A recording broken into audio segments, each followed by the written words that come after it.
The escaped wife dressed as the Prince Regent author, Ruoxing Ruokan copywriting Lin Bozhu, the King Regent of Daezong, looked glamorous on the surface, but his backside was disgustingly dirty.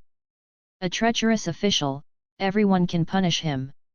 On this day, Meng Huan, who had just put on a book, was carried into the bed in a soft sedan chair, and was forcibly sold as the Prince Regent's concubine.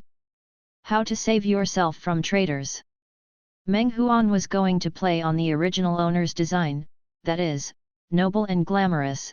He would rather die than obey the regent, look down on him and despise him, and at the same time show off his intelligence and wisdom, and have 2 rivalry scenes with the regent from time to time. In this way, the regent will love and respect him. He can also be like the original owner's later plot, whining the favor but dismissing it, and running away gracefully, making the usually calm regent jealous. However, when recalling the upcoming rivalry, Meng Huan suddenly froze. Meng IQ is not high Huan, what kind of conspiracy? Meng IQ is not high Huan, what should I scold him for? Meng low IQ Huan, it's over, it's over, it's over, it's barbecue cook. The purchased male concubine is said to have a very violent personality, and he may kill himself by biting his tongue, or yell at him. Lin Bozhu has always been used to being quiet, he doesn't like to be difficult by the strong, and he doesn't like to see blood, so he is going to let him go. He entered the door, but saw that the beauty was stunned, a little dazed, but her voice was very soft, "Husband, husband." Seems to be thinking desperately. Then, he was dazed for several seconds, as if giving up. "I'd better serve you to bed." Lin Bozhu. Zhijue Chuanchen and his stupid wife, smiley face. This book is also known as The Trash Who Went Through Machiavellian Essays. The city is extremely deep and powerful, versus a fool, a beauty, and a soft subject content label. Sweet text through the book. Search keywords, protagonist, Meng Huan, Lin Bozhu supporting role, many others. Please bookmark Dating Love with the Lord of Terror Unlimited. 1 sentence introduction. Stupid beauty and her gold medalist husband. Conception, treat people with sincerity. It hurts. The bursting pain, like a valley cracking, stretched in his mind. Meng Huan's lips were dry, and he fell into a coma as if suffocated, with endless dreams echoing in his mind. He dreamed that he was standing in front of a pillar, raising his head and scolding, "Even if I die, I will not be a male concubine to that treacherous courtier." Famous editors of Strong Men are not allowed to be selfish. Donate your life to go to the country, and see death as home. If I marry this treacherous minister, I will be no different from the corrupt scholars of the Manchu dynasty, and you like pigs and dogs who are like-minded. Heaven accepts me. He doesn't want to make me dirty. He wants me to be clean and return to cleanliness. Meng Huan's eyelashes trembled, and the figure of a young man flickered in front of his eyes. The other party's eyebrows and eyes are exactly the same as his own, handsome and slender, but with long hair, wearing a long robe, radiating lightly, and looking furious. After the man finished saying this, he slammed into the pillar. Boom!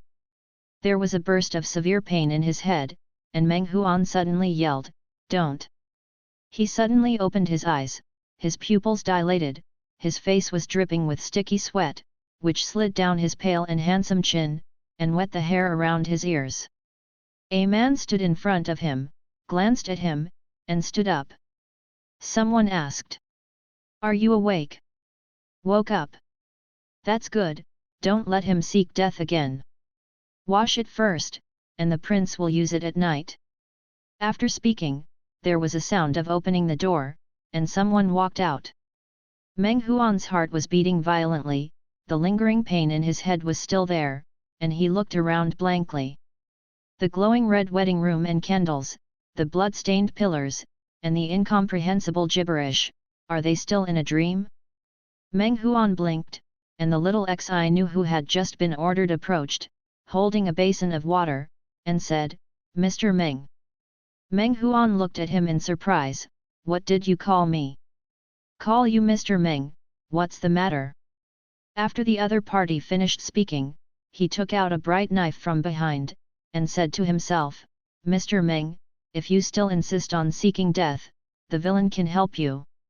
Although this is a pickling knife found in the back kitchen, but I have washed it more than 10 times, and it is clean, and it must be worthy of the sun's noble head." Meng Huan licked his lips, as if he didn't hear clearly. What? Mr. Meng was forcibly robbed into the palace, and he still refused to bow under our Lord's crotch. It can be said that he has a noble character. It's a pity that he was rescued by hitting a pillar this afternoon. It's really helpless. Holding a knife, Xiao Xi Nu said word by word. The villain admires the character of the young master, and is willing to help the young master commit suicide, so as to fulfill the young master's reputation. What is this all about? Meng Huan remembered that he had read a novel last night and then fell asleep. Why did things become so strange when he opened his eyes? "My lord, I have sharpened this knife very sharply, it can easily cut through the flesh, and it won't let you go so painfully as the man said." He put the knife on his fingertip and stroked it lightly, and immediately the bright red blood gushed out, saying, "Look, it's very sharp, right? Meng Huan, are you really cut?" Before little Xi Nu cut his hand, Meng Huan always thought it was a dream, or a prank, but the moment he saw the red blood drop, Meng Huan woke up suddenly, and desperately wanted to wave, but found that his hands were tightly bound. Tightly tied. The little Xi Nu in front of him was talking, holding a knife, and cutting his hands, like an NPC who has no emotions and is only following the plot. Everything in front of me is so familiar. Meng Huan remembered. This is what he read last night in the 18BAN novel about scheming in the United States. This book is labeled as grabbing and looting, falling in love and killing each other, attacking madness and receiving severe criticism, powerful hormone explosion, doi while fighting, and the plot is very intense. Now this suicide scene is the beginning of the novel. The original owner was forcibly captured by the original owner and taken to the mansion for his own possession. Seeing the knife getting closer and closer in front of him, little Xi Nu was still cutting his hands like an emotionless NPC. Meng Huan's head was about to split open, and he shouted, "Stop!" The little Xi Nu knife stopped and looked at him. Meng Huan stared at the sharp blade. "Take the knife away." Little Xi Nu's eyes were a little stuck, he was stunned, and finally injected a sense of life from that absent-minded NPC state, and shouted, "Mr. Meng." His expression was full of surprise. "Didn't you just want to die? In the afternoon? Who wants to die?" Meng Huan and him looked at each other, eyes wide open. Little Xi Nu's expression became more and more complicated, and Meng Huan desperately said, "The parents who suffer from the body, hair and skin, I haven't told my parents yet, how can I ask for death so easily?" Little Xi Nu, "Yes," Meng Huan interrupted him, "don't worry about it. Untie me quickly." Little Xi Nu snorted and cut the rope around Meng Huan's wrist. Meng Huangzhen said that she was finally saved. She exhaled heavily, and looked at the surrounding environment in order to confirm whether she was really wearing a book. Who knew that there was a thump in the ear, and the little Xi Nu knelt down again. The young master can figure it out, and he doesn't want to seek death again. The villain is very happy, but...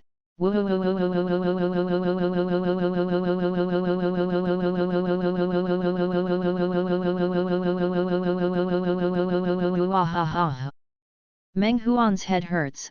"Why are you crying?" "Woohoo, oh woohoo, the innocence of the son, will be buried in the hands of our prince." In a word, Meng Huan's relaxed mood immediately tensed up again. Really wear a book? Not only did he wear books, he was also quickly driven to the path of drama like a donkey in the production team. His current identity, yes, is a male concubine who is about to be taken over. As for the person who is about to occupy him, it is the male protagonist in the 18BAN novel last night, the Regent Lin Boz Hu, an out-and-out treacherous minister. This man looks handsome and indifferent on the outside, but in fact he loves to kill. During his 8 years in power, hundreds of ministers were executed in court. Later, the imperial court was held hostage by 300,000 Beijing troops, and 10 clans were exterminated in the Luoji prison, killing tens of thousands of people in one go. With hands, a reputation for brutality can stop a child from crying at night. He was ridiculed as the standing tyrant by the ministers of Lang Miao. Anyone who disobeys his will must die. Meng Huan's heart turned cold. What kind of crazy criticism is this?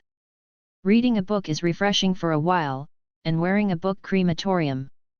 When reading a book, it is a passionate fight between strong and strong. When wearing a book, it is just out of the tiger's mouth and into the wolf's den. Little Xi Nu burst into tears again, and said, "Young Master Meng, why don't we still, kill ourselves? Meng Huan, don't mess with my mentality." He took a deep breath, stood up abruptly, walked to the door and pulled the door with a crash. At this moment, there is obviously only one way to save the dog's life, and that is to escape. The original book was imprisoned by the regent and raised as a concubine in the backyard.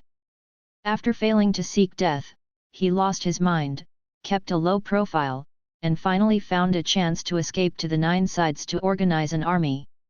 It was wonderful to fall in love with the regent.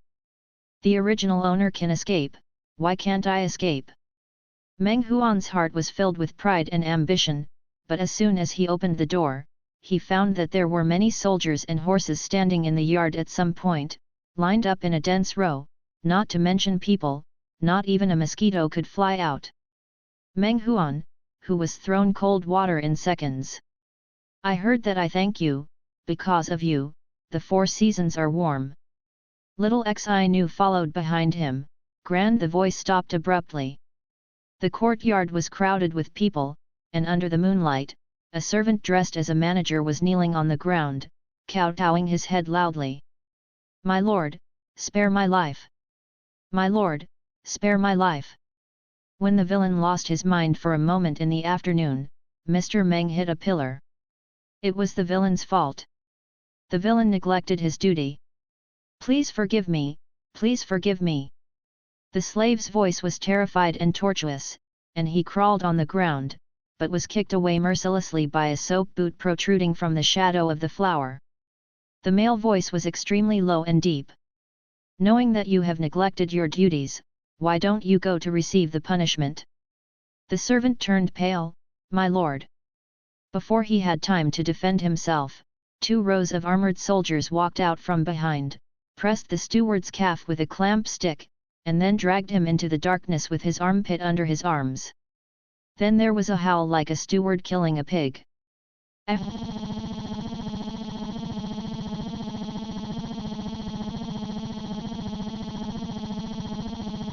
Meng Huan's back shuddered when he heard the broken sound. The standing tyrant, whose name lives up to his name. Just as Meng Huan wanted to pretend nothing happened, he closed the door and entered the room, but the bass hovered above his head, and said softly, "Who? It's creepy, like it can cut off human skin." Meng Huan didn't expect to meet the Prince Regent so soon. He turned his neck stiffly, followed the shadow of the flowering branches to look carefully, and saw a figure standing there. The young man is tall, his clothes reach the ground, the inner red clothes are embroidered with dark gold patterns, a brocade dragon is woven on each shoulder, and a ribbon is worn around his waist. One hand is unhurriedly coiling a string of white jade beads.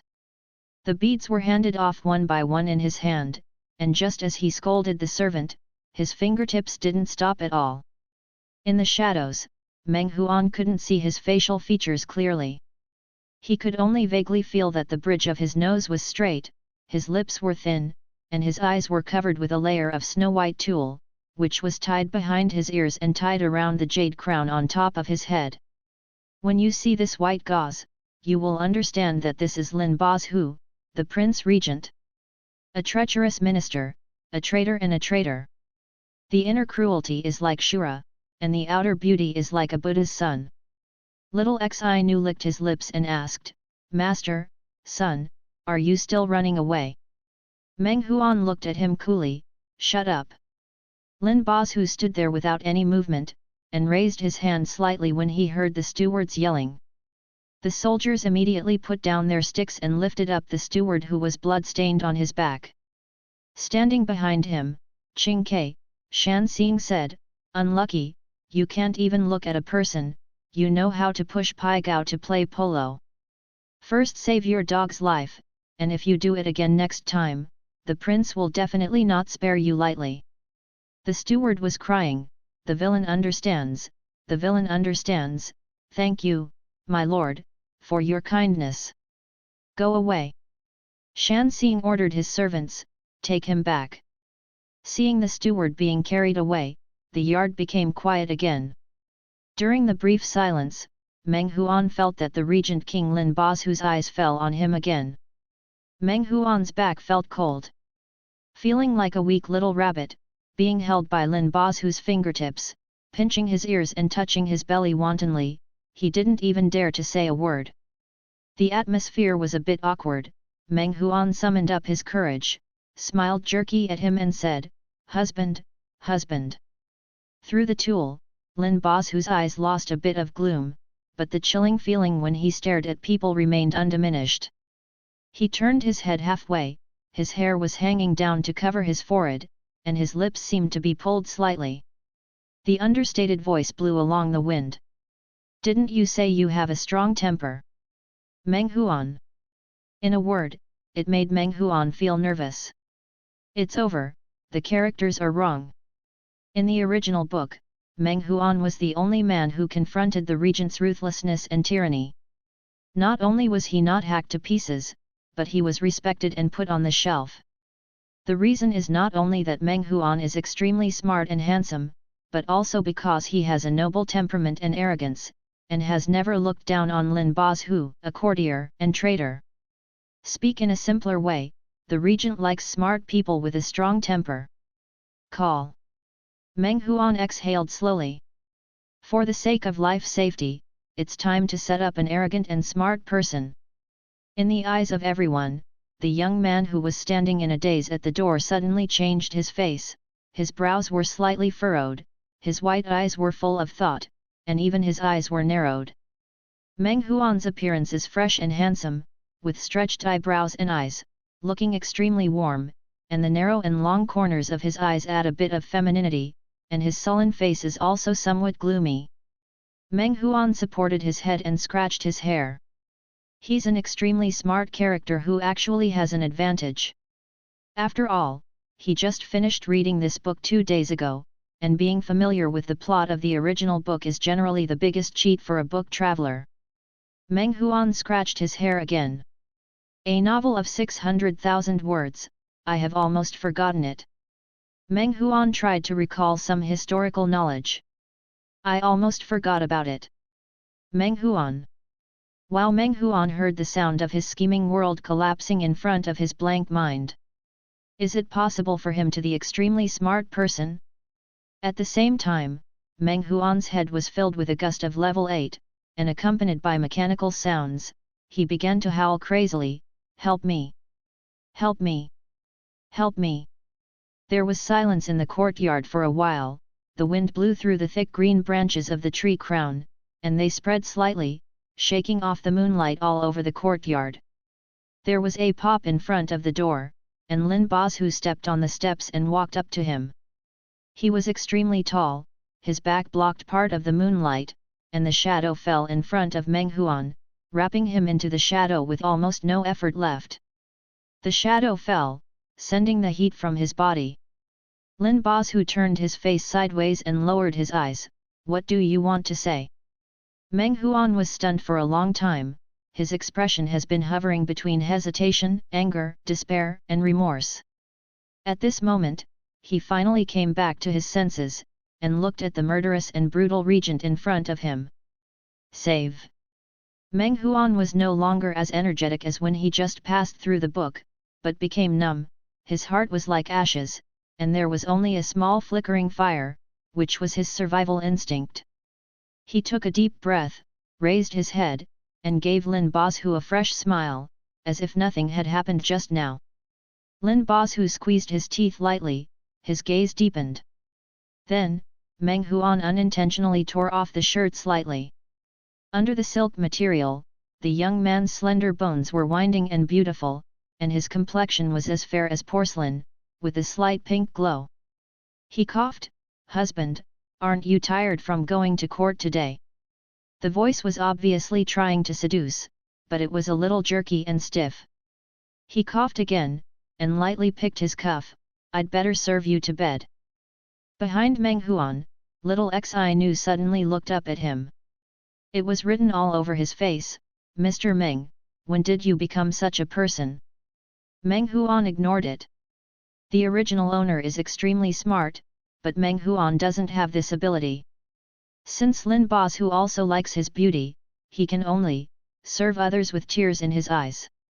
Meng Huan comforted himself. Serve lightly, serve lightly. If he finds an opportunity, he has to run away. Gong is a big treacherous minister. If he is raped and beheaded by everyone in the future, as his concubine, wouldn't he also become a small traitor? In order to avoid blood splashing on himself when the head is beheaded, the line must be drawn as soon as possible. When Meng Huan was thinking seriously, a low voice sounded in his ear, "I heard that you want to commit suicide by hitting a pillar this afternoon." Meng Huan smiled stiffly, it was accidentally bumped into it. The little Xi, who witnessed the original owner reciting poems, went berserk and committed suicide, had a more complicated expression, and his lips were trembling, as if he had experienced a strange thing. Meng Huan scratched her hair guiltily, and sneered in her ear. Lin Bozu stared at him with dark eyes, "So, are you willing to follow me?" Meng Huan, "I am willing." After speaking, he felt that his answer was too fast and not sincere enough, so Meng Huan coughed, "After all, my lord." He tried to say some gorgeous adjectives to praise the regent to prove that he had good reasons with him, such as his handsome appearance, noble moral character, and great human nature, but his mind turned around, and it was completely blank. Meng Huan. Why did my young master, who was kind all his life, enter into the power play? He had no choice but to repeat dryly, yes, am willing." When he said this, he lowered his head slightly, his handsome and fresh face was extremely confusing, but instead showed a bit of the shyness of a teenager falling in love, and also somewhat unclear persuasion. So enamored with this king. The end of the tune is drawn out. As soon as Meng Huan raised his eyes, his jaw was caught by Lin Bozu's protruding fingers. The regent's knuckles were slender and distinct, pinching him as if playing with him. His gaze followed Meng Huan's eyebrows and eyes. Meng Huan squeezed his cheeks and squeezed out a small meat bun, not daring to breathe. Call. But when he finally couldn't help breathing, he smelled a smell at the tip of his nose. Meng Huan's back trembled, and the corners of Lin Bozu's lips curled slightly, the light in his eyes shrank, as if he was very interested in his reaction. The prince just came back from Bijan Fuzi and hasn't washed yet, so his body smells like human blood. The little princess doesn't need to be surprised or afraid. Luo Wan added. Not afraid? Meng Huan's face turned pale with fright. Bijan Fuzi, also known as Jin Yiwei's prison institution, is used by the regent to interrogate court ministers. These scholars, the Ministry of Punishment and Dali Temple have to be punished for their crimes. They follow the procedure, but when they arrive at Bijan Fuzi, they are the chopping board. The fish on the table is at the mercy of Lin Bozu. Meng Huan's voice trembled, "No, I'm not afraid." Lin Bozu's smile deepened, "Good boy, since you're not afraid, then come over and wait for the king to take a bath." Although he was laughing, it was the happy smile of a meat-eater before eating, and the scalp of the laughing person was numb. If he hadn't known that he was writing an essay on historical scheming, Meng Huan would have felt that he was about to be sent to the cave to be fed to the Demon King and eaten. Okay. Meng Huan bumped into the room after following him.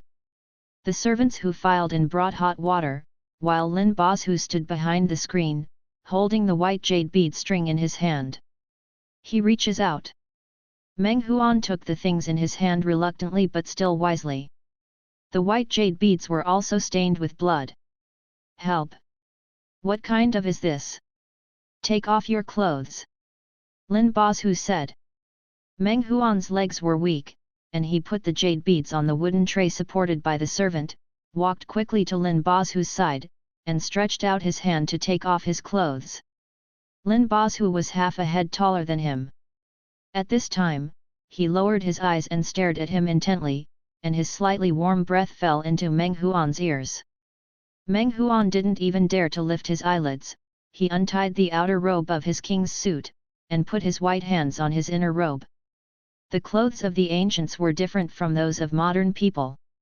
Meng Huan didn't know where to unbutton them, so he walked around him a couple of times in a daze. Then, he heard a low laugh. Meng Huangzhen said, "Please don't laugh, I'm afraid."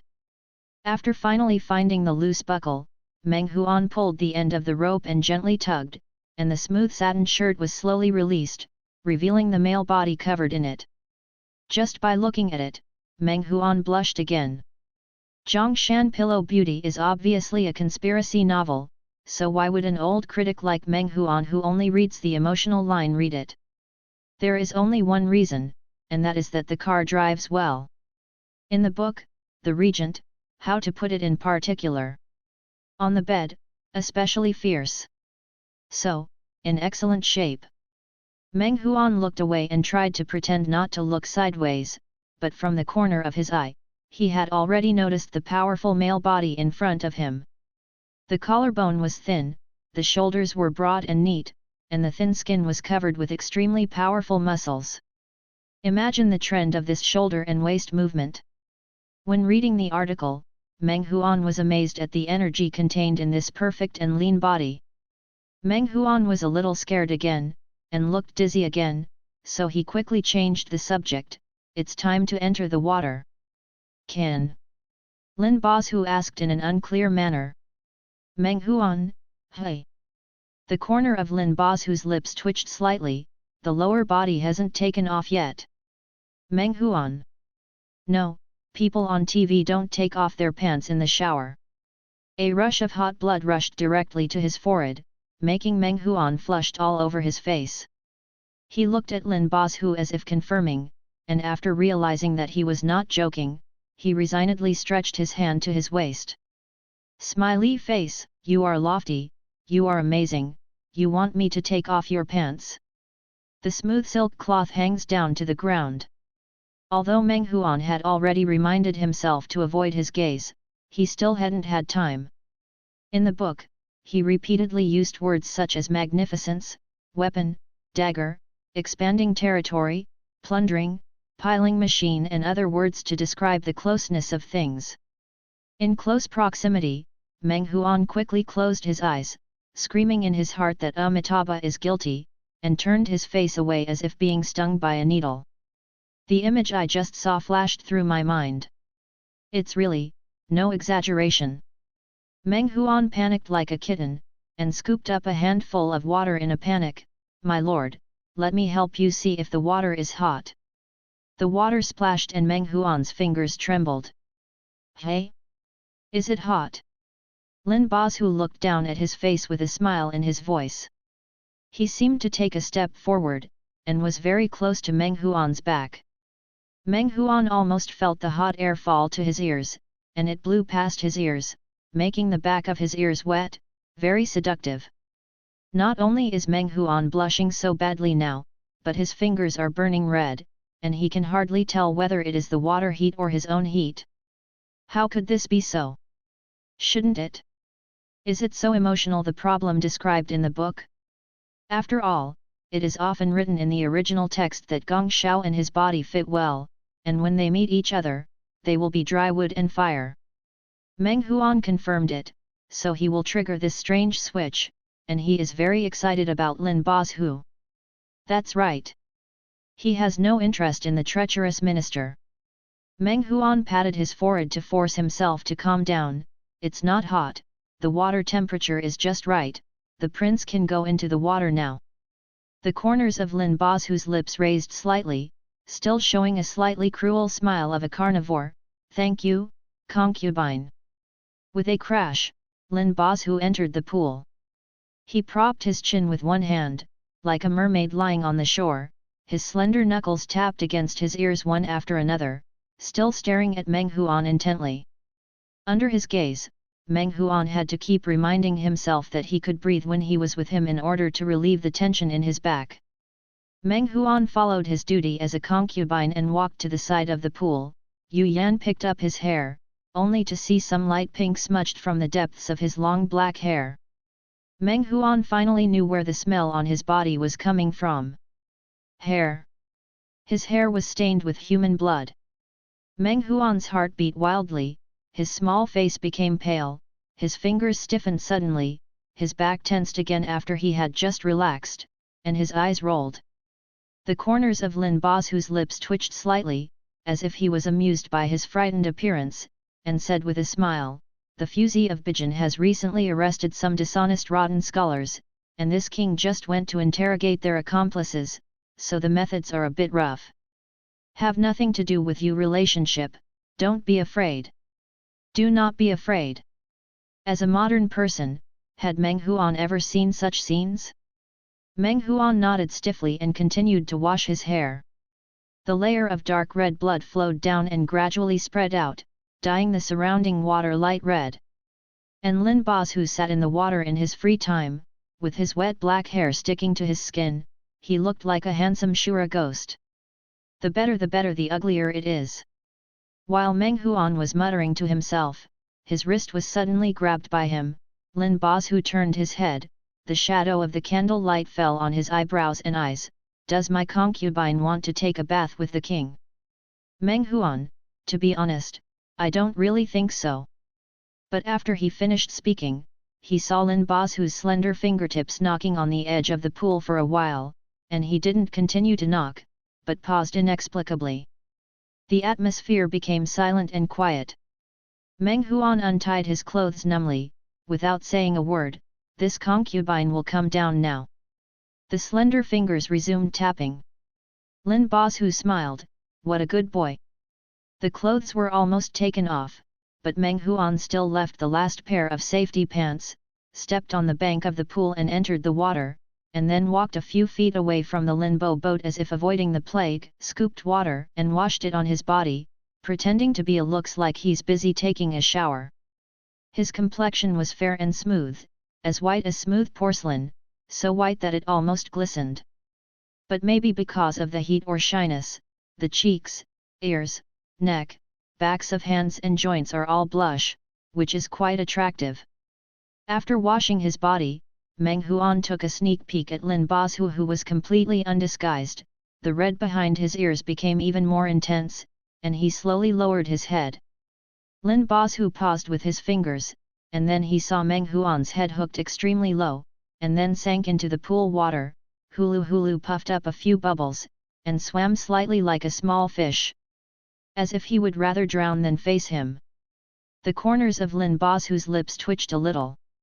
He stretched out his arm, swayed gently in the water waves, then slowly moved up as if he was grabbing something.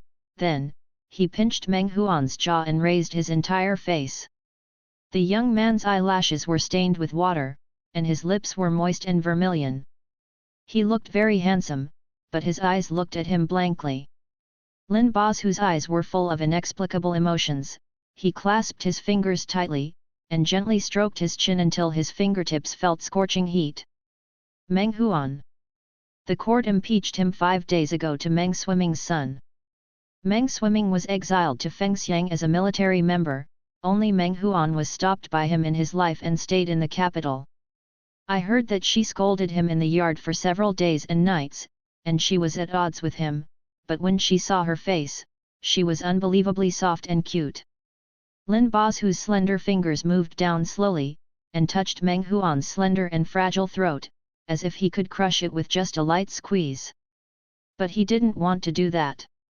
Lin Bozu turned his head and stared pensively at Meng Huan, who was playing the little fish in the pool. So cute! What kind of trick is hiding? It took a long time to be pinched and played with the jaw.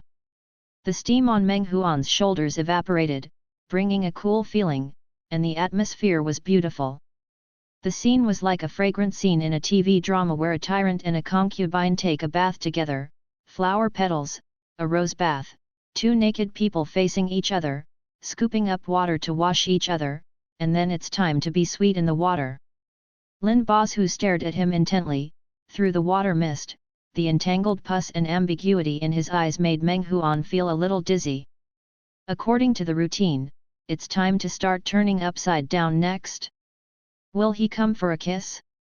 Meng Huan closed his eyes resignedly. Laugh. However, there was a low laugh in his ear. Lin Bosu rubbed his chin. His fingertips were clean and his hands were big, so he pinched his pointed chin with ease, and asked with a smile, "What are you thinking?" In front of him, the young man obediently closed half of his eyes, with wet eyelashes, almost waiting for his blessing. So simple, Lin Bosu narrowed his eyes, but remembered the things from the past few days to the present. The young son who scolded him for several days and nights in the yard, and wrote vigorously, is the son of Meng Swimming, who was clean and honest in the court. He was known as a child prodigy when he was young. Okay, but now?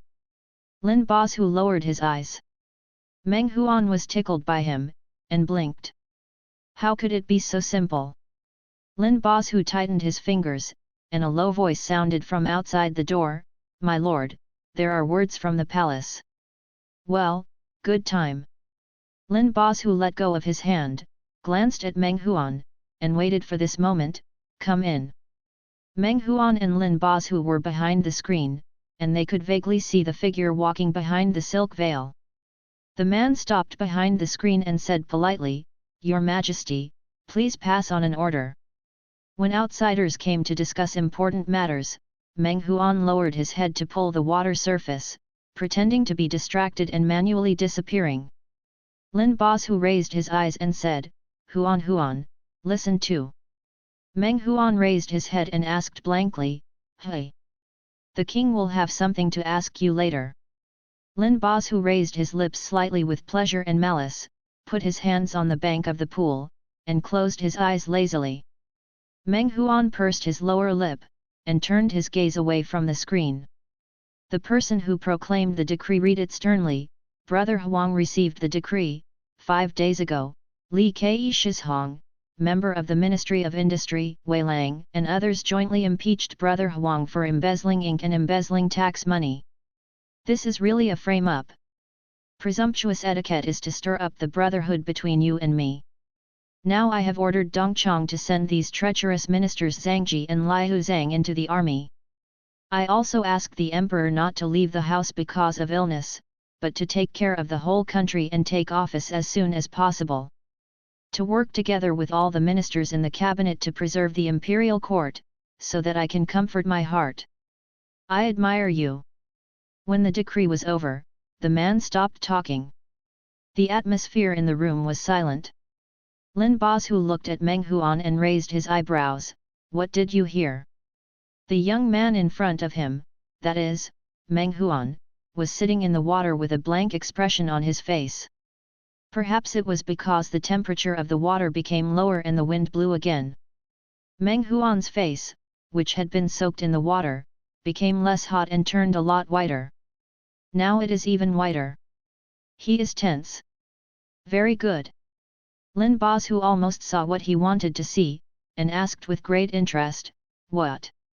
Meng Huan is the son of this etiquette. No matter how much he can pretend, he won't hear the news of his father's exile, and he still has no emotion. Lin Bosu lowered his eyes, his fingers were still beating on the bank of the pool. Meng Huan's eyes finally turned to him. If Lin Bosu was born a few hundred years later, he would see a kind of panic and pretended calm appearing on Meng Huan's face, similar to that of poor students who didn't understand at all in class but were suddenly asked to answer questions by the teacher. The boy's voice trembled a little, intermittently, "Ah. Lin Bosu." Then, he saw Meng Huan scratching his hair, turning his dark and wet eyes pitifully, and his voice was almost crying, "Sorry, I didn't hear clearly, can you read it again?" Lin Bosu. The minister who announced the decree. Imperial decree, Can this be read again? There was a dead silence. Lin Bozu's sloppy tapping fingers stopped completely, and he lowered his eyes, looking at him gloomily. The young man was obviously so nervous that he clenched his scalp, afraid of being scolded by him again if he couldn't answer. He looked up, his eyes were full of pity, which was very distressing. Lin Bozu closed his eyes, feeling quite dumb. Never mind. Maybe the initial guess was wrong. Lin Bozu stood up from the water, took the dry clothes hanging on the screen and put them on his shoulders. Without saying anything, he strode away from the pool. Straight away? Meng Huan was a little surprised. According to the original plot, shouldn't the regent be burning with at this moment, while enduring the urge to have immediately, while deliberately molesting and humiliating the original owner like a cat that only catches mice? Meng Huan stayed in the water in a daze for a moment. In the original book, the fight between the two of them tonight can be described as exciting. One would rather die than give in, the other is crazy and criticizes the antisocial pleasure criminal. The more you struggle, the more excited I am, the more excited you are, the more struggling I am. The tugging full of tension makes Meng Huan thump the bed in the middle of the night. An unbearably excited cry. At that time, the comment area was all in woohoo pants fee fai, and if you click in at any time, you will be tripped by Kukazi. But now, he and the Prince Regent have taken off their clothes and pants, and they haven't gotten together yet? Is the deviation of this plot a bit too big? Of course, Meng Huan didn't mean to expect him to himself. Putting on his clothes and pants and walking back intact, Meng Huan felt the night wind blowing, a flash of light flashed in his mind, and he realized. Lin Bozu is so cold, maybe it's because he's not tempered enough? Generally speaking, sexual fetishes have a great stimulating effect on sexual desire. Otherwise, why would there be cold shao, little crying bag shao, muscular man shao, and so on in the flower market? A label is a fetish. Everyone prefers to look at labels that echo their own tastes, which is also an expression of sexual addiction.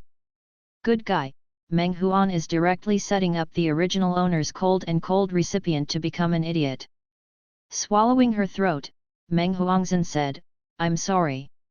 However, if Lin Bozu is not interested in him, does it mean that the plot of falling in love and killing each other in the original book can be avoided, and he no longer has to worry about being raped or killed? Meng Huan, yes.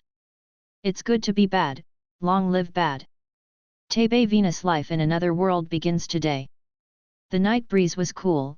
Meng Huan rode the cool breeze all the way back to the house. His steps were brisk, and the spring breeze was triumphant. Entering the door, I touched the shiny pearwood Taishi chair, Jing Dejun ceramics that are as delicate as jade, regular script ink brushes with beautiful handwriting, ceramic teapots, jade wine glasses, withered wood dragon chant gukan, silk gauze and bedding, and the temperature on the tabletop has not yet dissipated. Pastry. Looking up at the beams and pillars carved with dragons and painted phoenixes, I thought to myself that the Prince Regent's mansion is really magnificent. Regardless of the danger of life, this place is indeed very suitable for living. The maid outside the door came in. Ma'am, the washing water is ready. Ma'am, the dinner is getting cold, do you want the cook to make some more? Ma'am, this is hot tea just poured. The maids and sisters are also very gentle. Meng Huan, after a full meal, Meng Huan fell back on the soft mattress, feeling dizzy, and rubbed his head. There was a faint scent of incense in the quilt, which made him think about the matter of wearing books lazily. In the original world, Meng Huan was an orphan since he was a child. He had no parents. The director of welfare was admitted to a university when he was 18 years old, and began to work and study to pay tuition and living expenses. He learned how to draw, and desperately took orders every day. He read this article at the beginning to draw characters for novels, and never thought he would be able to wear books. At that time, what Meng Huan envied the most while watching TV dramas was the luxurious and rich life of the nobles in the royal family. They could get whatever they wanted to eat and drink, and they were taken care of by others. Unexpectedly, it was really my turn now. I have to say, heaven has eyes. Thinking about Meng Huan falling asleep, he woke up remembering his responsibilities as a concubine, and called the maid. What do I need to do? Maid, my lord doesn't have a regular wife, and my wife doesn't have to serve tea, so there's nothing I need to do. So easy? Meng Huan blinked.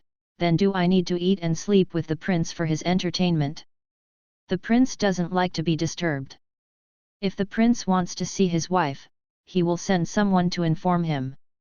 It's fine for his wife to wait in the yard, and there is no need to take the initiative to go. It's so pitiful, the maid thought to herself. Last night they both took off their trousers when they took a bath together, but the prince still walked away. The news of his failure to bridal chamber spread all over the palace. Lang Gong, probably no chance to be favored again, and I will not be able to live a good life.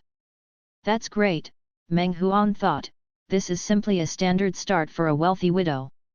Lin Bozhu was not interested in him, and it was impossible to summon him, so he didn't have to rack his brains on how to please him. And Lin Bozhu is so rich and has a high status, he can eat his belly full by drinking behind his back.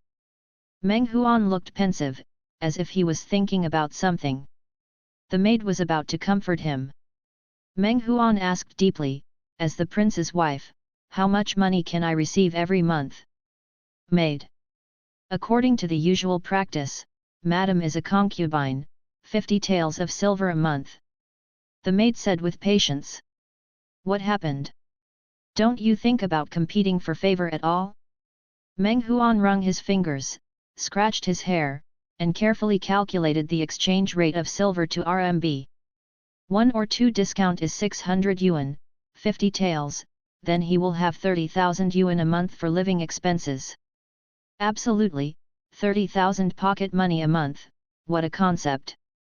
The monthly salary is determined by the government, and it can actually go up. If you have a little trick, you can use the name of the Prince Regent's mansion to make a fortune. But Meng Huan, contented and happy, has no desire to be fat enough to be fat, and he is already very happy with 30,000 yuan a month. Thinking of the silver taels he is about to get, he can't help but smile. Then what shall I have for breakfast? Meng Huan's expectant eyes made the maid shudder. The Prince Regent's mansion has only one male master, Lin Bozhu. Both of his parents died, and he has no wife. Several side concubines of the former king were raised in the vassal state to worship Buddha and guard the tomb. So although Meng Huan is a concubine, she is the biggest female master in this powerful regent's mansion. In terms of eating and drinking, he is the same as Lin Bozhu. The maid had a premonition that the little lady would go crazy when she said this: stir-fried mutton, fried rotten goose, fried pork with yellow vegetables, steamed pig's trotters, double-cooked fried fresh fish, hearth meat, fragrant rice, bean soup, beef noodles, barley porridge, pine nuts, water chestnut, and jujube porridge, tea soup star. There are 12 dishes in total. Are you performing the name of the dish? Meng Huan took a deep breath and pressed his hands on his chest. He suppressed his excitement. God has eyes, it's not surprising that Xiao Yi's kindness throughout his life penetrates into this book. He stood up, served the food. His face became bright and again, after breakfast, I will go to the treasury to collect my monthly salary of 30,000 yuan. The treasury is in the east of the Wangfu, several pavilions away from the courtyard where Meng Huan lived, and when he walked out of the courtyard after eating and drinking, a servant sent a messenger to wait at the door. Madam, please. The Prince Regent's mansion is so big that you have to take a sedan chair when you travel. When Meng Huan was lifted up, he lamented the decadent life of this feudal dynasty. Really? Fantastic. He took out the silver and gave it to the servant who carried the shoulder. You have worked hard, you have worked hard. Madam is joking, this is what little people should do. Hey, your notions are not very good either. Watch them take the silver. This. The ideological education class that Meng Huan was about to attend stopped again. The shoulder car was swaying all the way, Meng Huan was drowsy, when he walked around a pavilion, there was a sound from the pavilion behind the Bodhi tree. There seemed to be a group of people standing there, shoulders moving forward, and the figures of many mountains bumped into Meng Huan's eyes. Lin Bozu lived more extravagantly than him. His tall figure was sitting in the pavilion with downcast eyes, playing chess with others.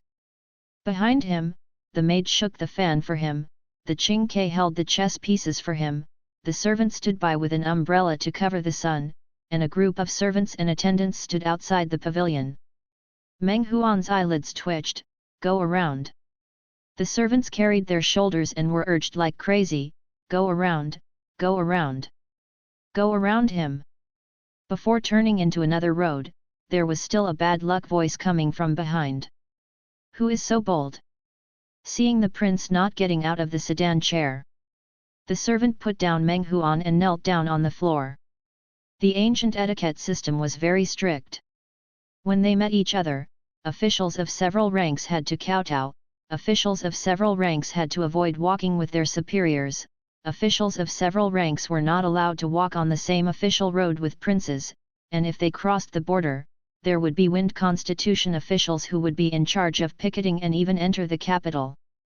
The assessment scope of the inspection involves the promotion and promotion of official positions. Running a step too late, Meng Huan had no choice but to raise his head, facing Lin Bozu in the pavilion. Hiss, the little princess is living a good life, it seems that she has already enjoyed the life in the palace. Shan Xing was amazed at tidying up the chess basket for Lin Bozu. When we met last night, he was still a young boy whose face was so pale that he trembled when he spoke. When Lin Bozu glanced at him, his voice trembled with fright. He was extremely pitiful. Now, he is full of energy, his handsome face is rosy, and his hair is neatly combed. It seems that he is not the same person as the messy man who went on hunger strike and scolded him a few days ago. Not only the mountain trip, Lin Bozu was also quite surprised. He held the jade chess piece with two well-articulated fingers, tapped the chess scale lightly, played it repeatedly, and turned his eyebrows sideways. Meng Huan's scalp began to tingle. He could feel Lin Bozu's somewhat cold gaze slowly sweeping along his skull to his toes, patrolling up and down, like a wild beast about to eat people, with the tip of his tongue in his lips rubbing gently. Just waiting for Meng Huan to show a flaw, he took him into his mouth and ate him until there were no bones left. Meng Huan took a deep breath against the pressure. Then, he bowed forward with a charming voice. I have met my husband in person. Don't you like strong ones? Meng Huan thought, today I will let you know how unruly a person can be. He came down tender and crisp, the back of the man in this pavilion who had been married but never married was numb. Attracted by the sound, Shen Qingyu looked, my lord, when did you find such a wonderful person? Didn't you just accept a fierce and unruly concubine a few days ago? Now that you are in such good spirits, you can take one concubine a day. Can your body take it? The friends of the Prince Regent actually knew that Lin Bozu was busy with political affairs and was not close to beauty. A few days ago, I heard that he was robbing a concubine in the street at the gate of Jiao Fangxi, and they were very surprised. Later, they also heard that the concubine had a bad temper and scolded everyone. Can be called outrageous. But in front of him, why is there another soft and lovely concubine? Lin Bozu raised his eyelids, you are talking about the same person. Shen Qingyu choked on the tea with a poof. Meng Huan took 3 steps at a time and did 2 steps at a time. He ran in standard manga, and ran into the pavilion, showing a cute smile. Husband, I didn't see you just now, you won't be angry, right? Delicate and soft. Tisk. People with weak concentration have already begun to lose their hearing. Lin Bozu, no. Thank you, husband. Meng Huan took the maid's fan and said, is your husband hot? I can fan you for you, okay. Lin Bozu, you can fan it if you want. Do not talk about martial arts. Meng Huan's smile gradually froze. Prince Regent, shouldn't you frown coldly? Look at this flattering face in front of you, feel an indescribable disgust in your heart, feel dirty even if you touch it, just want him to get away as far away as possible? The cold male protagonist in the novel always tells the hot male supporting role to get fucked. Why is your personality wrong? Meng Huan, TVT, but the one who took the initiative to slap the fan was himself, and Meng Huan couldn't bear to slap himself for a while, so he stood by and shook slowly. The sun was strong during the day, Lin Bozu wore tool eyes, and knocked on the chess pieces one by one. The game took a long time, and Shen Qingyu thought about it for a quarter of an hour. Meng Huan said at the right time, "My lord, he is really slow, he is far behind you." Shen Qingyu. Lin Bozu, yes. My lord, the way he holds the chess pieces is so weird, it's far behind you who are beautiful and elegant. Has the lord won again? It's amazing, it's amazing. Shen Qingyu also started, "My lord." Thinking that his child is 3 years old, Lin Bozu frowned, "Shut up." Shen Qingyu smiled, and said to herself, "People can't, at least they shouldn't, after I learned that you closed the door and thanked guests at home, came to play chess with you to amuse me, but you brought your wife to entertain me." And Meng Huan hoped that the phrase "shut up and get you" was meant for himself. He expected Lin Bozu to say scroll coldly to himself, and then Meng Huan would scram, non-stop, to the inner treasury to ask Mr. Accountant to receive his monthly salary of 30,000 yuan, as if he had never been here before. Shen Qingyu got serious and looked at Meng Huan, "Is this Meng Swimming's son?" Lin Bozu looked at the chess scale with his eyes pensive, and played with the chess pieces repeatedly with his fingertips. Shen Qingyu sighed, "My lord, you have never changed your habit of bullying honest people. I would like to ask His Majesty to dismiss him from his position and send him into exile, and your father has a part to contribute." Shen Qingyu, "Shut up, okay, I can't talk to you." At the side, Meng Huan blinked, hearing the words Meng Swimming, he vaguely remembered something.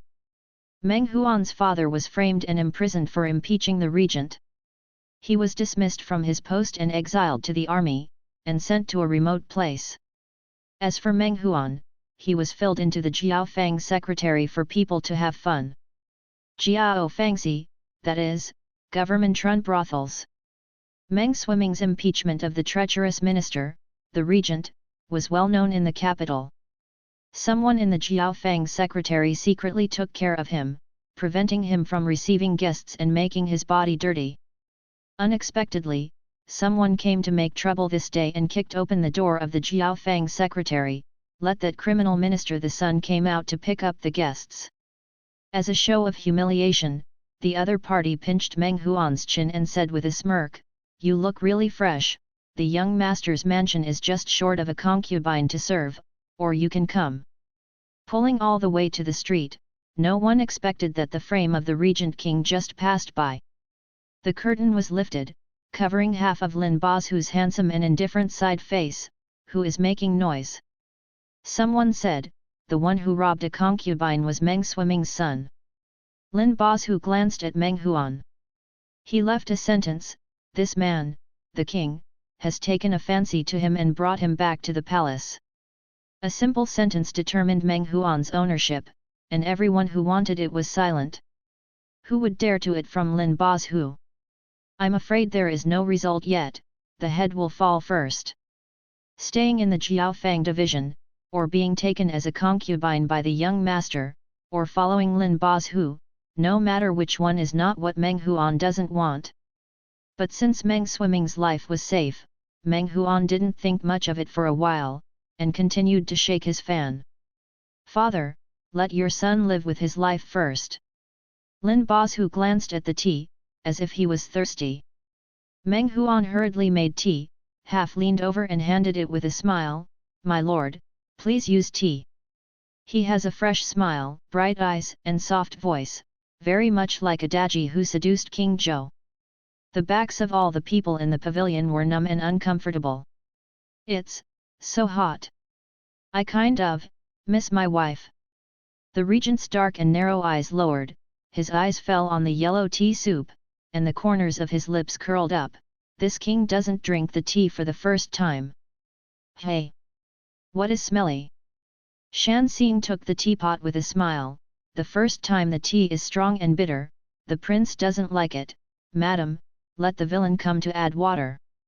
Ning is really golden branches and jade leaves. But Meng Huan didn't let go, obediently poured out the tea for the first time, added hot water again, and looked at Lin Bozu sincerely. I will remember it, I will never make a mistake next time, please forgive me, my lord. Ha ha ha ha ha ha. Shen Qingyu laughed maniacally. Prince, with such a concubine, what more can I ask for? Ha ha ha ha. Lin Bozu's eyes fell back to Meng Huan's cheek. Meng Huan's scalp was numb, and the smile on his face froze, and he said more courteously, does the lord eat any snacks besides drinking tea? This concubine will ask someone to go down and do it. Lin Bozu finally hit the chess piece, no need. Okay, that concubine will fan the prince again. Meng Huan picked up his fan from Shan Ruliu, and fanned the wind in various ways. At noon, after throwing the chess pieces back into the chess basket, Lin Bozu got up and said, let's eat. The servant behind him hurried out of the pavilion, hurried to the dining room, and ordered the cook to serve the dishes. Shen Qingyu scratched her chin and observed the chess game. It shouldn't be, I actually lost the prince's 9 sons this time? Before, you and I were only half a chess player behind, but now the gap is getting bigger and bigger. I don't understand, I don't understand. When did you come within half a child of this king? Lin Bozu said, haven't you been held down and beaten by this king all the time? Shen Qingyu, my lord, don't talk nonsense. It's finally time for the Lord Regent to eat.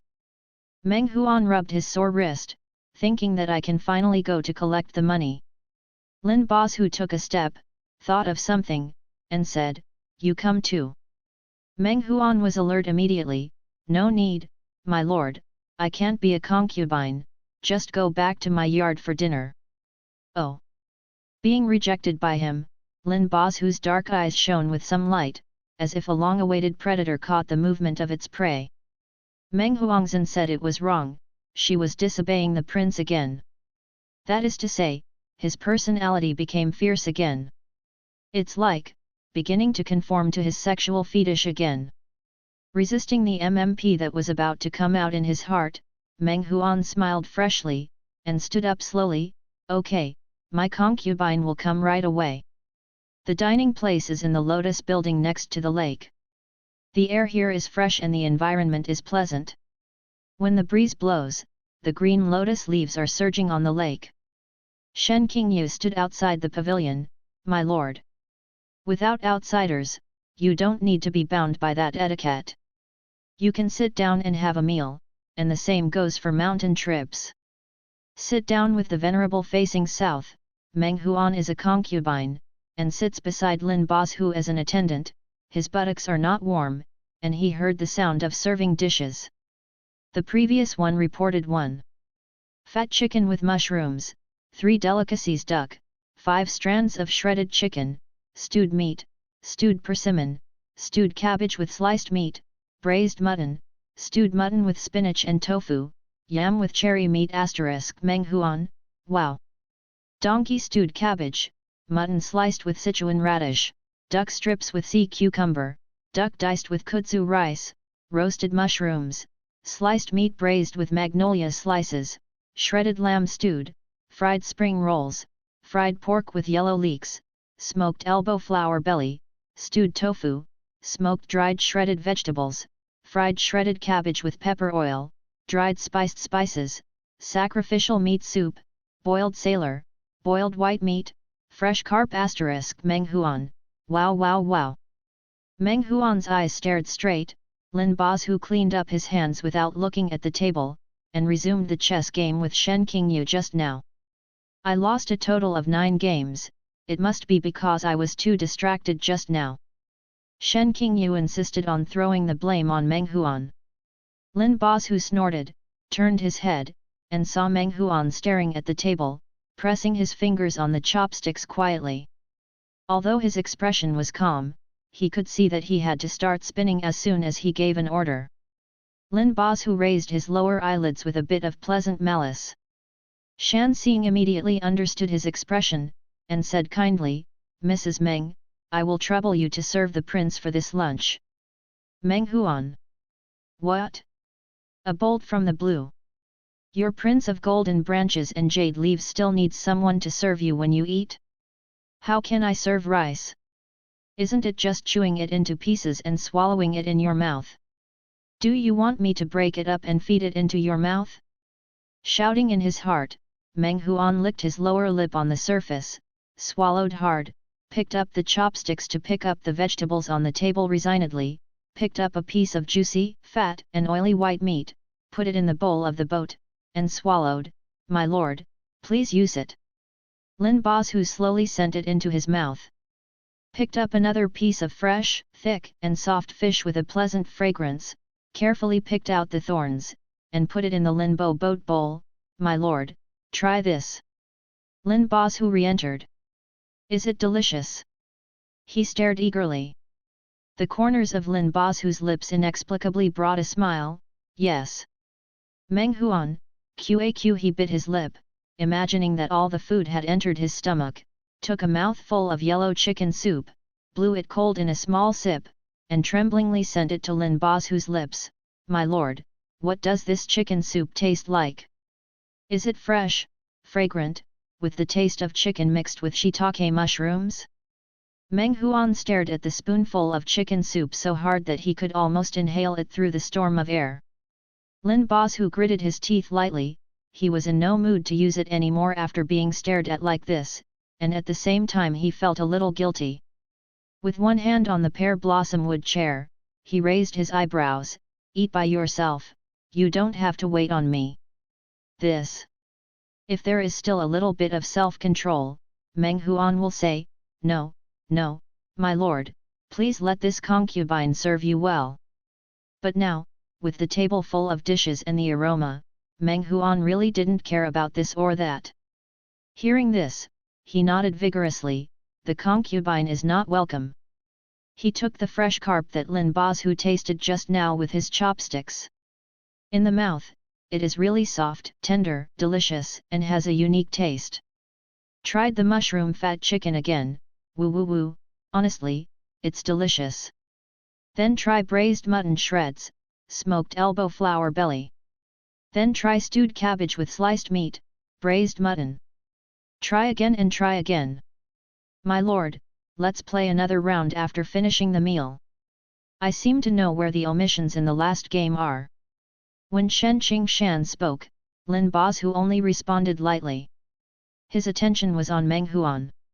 When the boy eats, he probably knows that eating is ugly and not elegant, so he doesn't put a lot in the bowl, and he just picks up the tongs in front of him, but he eats very fast. Moreover, it is very rare that he cooks with simplicity, immersion, and joy. It's like I haven't eaten these things in my life. Is the monthly salary low in the rights? Yes, officials of science and Taoism have good prospects for promotion, but they are usually selected from the Shiji scholars of the Imperial Academy. It's very interesting to eat so openly. Lin Bozu looked away, and Shen Qingyu stared at him intently. The expression on that face was full of, "My lord, I told you to add a family earlier, but I didn't listen, now I know how good it is to have a wife. What's wrong with you?" Gilu. After eating all the rice in the bowl, Meng Huan burped lightly.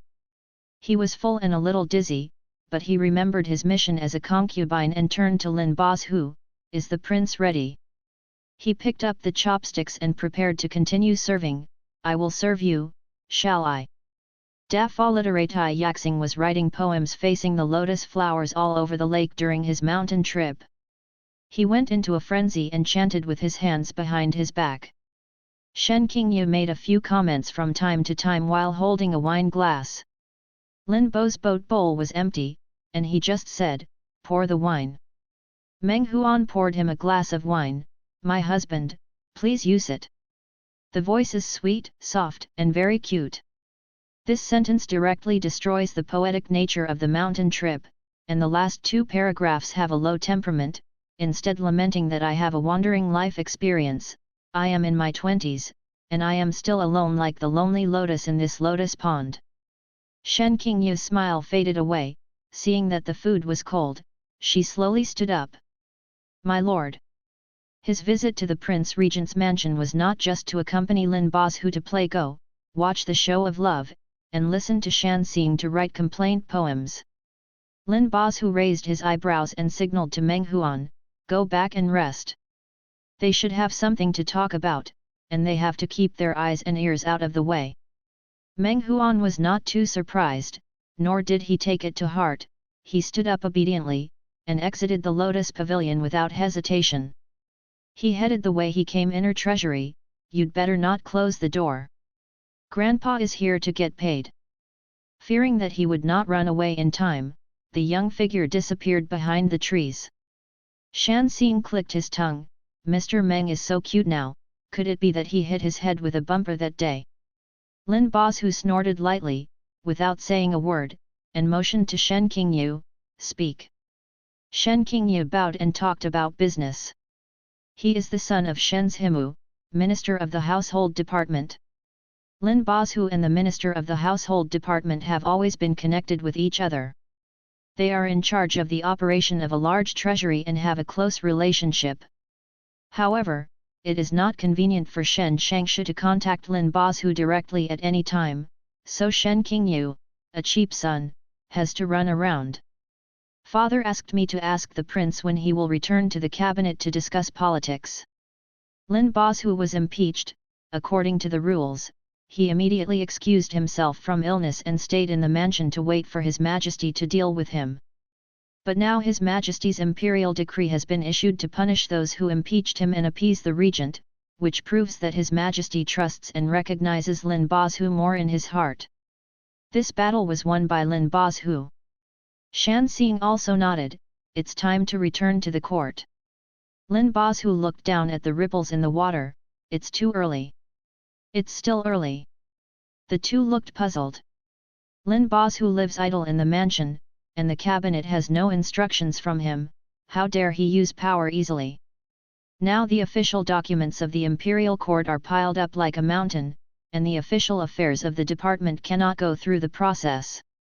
Furthermore, Lin Bozu hadn't left the mansion for a few days, and more people in the court saw his jokes, and some people had already seeing him building a tall building, seeing him entertaining guests, seeing him building a bed, and there were many discussions. The rights give Shizhong, the mad dog of Kdao, the 7th rank official, the member of the Ministry of Industry, Wei Lang, the 5th rank. Lin Bo lowered his eyes, and said word by word, they are more officials than sesame mung beans. How dare they come to impeach the regent of the country? Meng Swimming has a strong personality, and he can still understand it. That Zhou Langjun was a man of his own. I can't benefit those who are early. If there is no one behind the scenes, the king will not believe it. Shan Xing and Shen Qingyu looked stunned. So, pouring the wine in his hand into the lotus pond, Lin Bozu said in a deep voice, if a big fish is not caught, some people may think that the regent is a soft persimmon, and he can handle it if he wants to. The impeachment will come one after another, who will so much time to cope. The backs of Shen Qingyu and Shan Xing felt cold. These words indicated that Lin Bozu was going to kill someone. Shen Qingyu has known Lin Bozu for 6 years, and Shan Xing has been with him since he was a child in Guzhou. With a smile on his face, he pulled out his fangs, cut his sharp claws short, and stepped into the muddy water so hard that his body was crushed to pieces. Don't offend Lin Bozu, he is a gentleman. Offend Lin Bozu, he is a villain. The koi in the pond were swimming, competing to devour the luscious wine, and Lin Bozu's eyes were rippling. If you want to kill a big fish, you should kill the chicken as an example to the monkey. Shen Qingyu let out a heavy breath. I'll go back and tell my father right away. Lin Bozu hummed, and said, thanks for your hard work, Shen Er. The coolness on Shen Er's back did not fade. My lord, farewell. After finishing the business, Lin Boz, who was quiet for a while, call Meng Huan's maid over here. Meng Huan's temperament has changed drastically in the past few days, it has become too outrageous, and it has reached the point of attracting people's attention. However, the character is still cute, and the direction of change is very good, which also makes him curious about the reason for the change. Outside the pavilion, the maid who was summoned turned pale with nervousness. She had been in the palace for several years, and it was the first time she spoke to the prince. Her voice stuttered, "Slaves, please, see the prince." Lin Boz, who lowered his eyes and didn't speak. Shan Xing asked on his behalf, "What's unusual about Mrs. Meng recently?" "Abnormal. She took care of Meng Huan's basic necessities, food, housing, and transportation by herself. Chuanchu appeared yesterday afternoon, but at that time she was taken care of by the imperial physician and little Xi Nu, and had nothing to do with the maid, so when she came into contact with Meng Huan, it was Meng Huan who came back from the shower last night." After careful consideration, the maid suddenly said, "Oh, Mrs. Meng asked a question last night, and the person is a little different after asking." Lin Boz, who looked sideways, "What's the problem?" Madam asked, "How much salary can he receive a month as the prince's wife?" On the other side, Meng Huan, who had no idea that he was being interrogated, came out of the treasury and weighed the fresh and hot 50 taels of silver. 16 taels a caddy, and he had a full 3 caddies in his hand. "It weighs more than 3 caddies, silver." Meng Huan, who has never seen the world, feels that his life has reached its peak. Looking lovingly at the manservant carrying the shoulder and the maid holding the umbrella, Meng Huan was in a good mood and said, "Go back tonight and get you something delicious." Servant, "Hey hey hey." Maid, "He he he." The masters and servants walked back to the big courtyard where Meng Huan lived, beaming with joy. The regent was extremely wealthy. Meng Huan lived alone in a courtyard, and even provided him with 8 maids, 8 male servants, and 2 wives in charge. The yard is also very big. There is an open courtyard dam in the middle, surrounded by houses like a courtyard, and some flowers and plants are planted in the spare land. Meng Huan became rich, so he started to look at this and that, feeling uncomfortable, and stood in the house to pick and choose, pull up these weeds and wild flowers, and plant some beautiful flowers, such as peonies, roses, roses, roses. Okay. The servants are happily pulling weeds and digging mud. How happy they were to see Meng Huan stay beside the prince in the morning, playing fan and serving tea for him. He is talented and handsome, and the husband and wife are deeply affectionate, so it can be seen that their little wife will be favored. If the wife is favored, she will get more rewards, so their servants will be well fed, so they can eat their mouths full of oil. Life is really moving. The yard looks like spring is coming. There was a voice at the door, and someone asked, "Is Madam there?" Meng Huan poked his head over, and at some point there stood a well-dressed middle-aged woman with smooth combed hair, looking at him with a smile. She looked pretty good, but there was a young woman standing behind her, dressed in silk and satin, with vaguely angry eyes, and saluted Meng Huan, not convinced. "Who are these 2 people?" The maid behind said first, "I've met Mother Su, Sister Su." "Ma'am, the slave family is the wife of Su Wei, the chief manager of the palace." Because there was no mistress in the mansion, the prince asked the slave family to take care of the trivial matters in the mansion. Now that the prince has a wife, the slave family thought that they should come to report this matter, and they have already reported it. "I have left the prince, and let the wife take care of the government affairs." Oh! Meng Huan understood that the man was the master outside the house and the woman was the house master. The Prince Regent's family had a big business and a large number of female family members and male servants. The family business was heavy, and Lin Boz who might not be able to take care of it, so there were special housekeepers and nuns. This nanny obviously came to give her a job. Meng Huan said, "You take care of it, I don't. I just want to eat, drink and be merry." Grandma Su smiled. It stands to reason that Meng Huan, as a concubine, is not qualified to manage government affairs, so she pretended to ask, just to see if this concubine knew what was good or bad. Satisfied with this answer, it seems that she is the highest manager of the miscellaneous things in the mansion, and Madame Su is blessed to leave. The young woman behind her snorted triumphantly, noticing the weeds flying across the yard. She stopped. "Ma'am, what are you doing in the yard?" Meng Huan had just arrived. He was not familiar with the place, and he valued peace when interacting with people. Although his tone was a little bit harsh, he still said softly, "I'm going to pull out the weeds and plant some other flowers." Grandma Su was stunned for a moment. She actually didn't think Meng Huan would stay in the palace for long. But she smiled and didn't say a word, but Sister Su couldn't help but said, "Madam, let me know in advance if you want to move things in the mansion next time. What you just pulled out are not wild grasses and trees, but plum blossoms. The prince likes plums, especially in the elegant scenery with sparse shadows and spring, slanting water and clear and shallow water. The nanny let the corners of the courtyards in the mansion be planted to please the prince." After 5 years of planting, she did not expect that the wife did not understand, so she actually pulled it out. Being complained by this, Meng Huan seemed to have been splashed with cold water. His whole body was icy cold, but his scalp felt hot, and he scratched his hair. "Really? No matter what others say is right or wrong, Meng Huan is a person who is easily embarrassed when he is accused." His ears are burning red. He lowered his head slowly and did not speak. "I felt something sinking heavily from my heart." Madame Su hurriedly said, "Ma'am, it's okay, Madam lives in the yard, so you can clean it up as you want."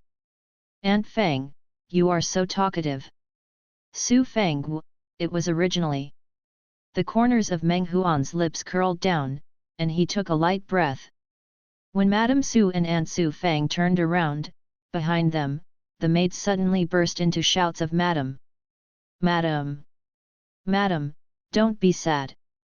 Eye sockets gradually blurred. Meng Huan rubbed his eyes, tears streaming down his face. Beside the lotus pond, the dusk is dark, and the dim light falls into the pavilion. Shan Xing picked up the scrolls on the table and put them in the bookcase. Lin Bozhu insisted on reading and worked tirelessly for more than 20 years.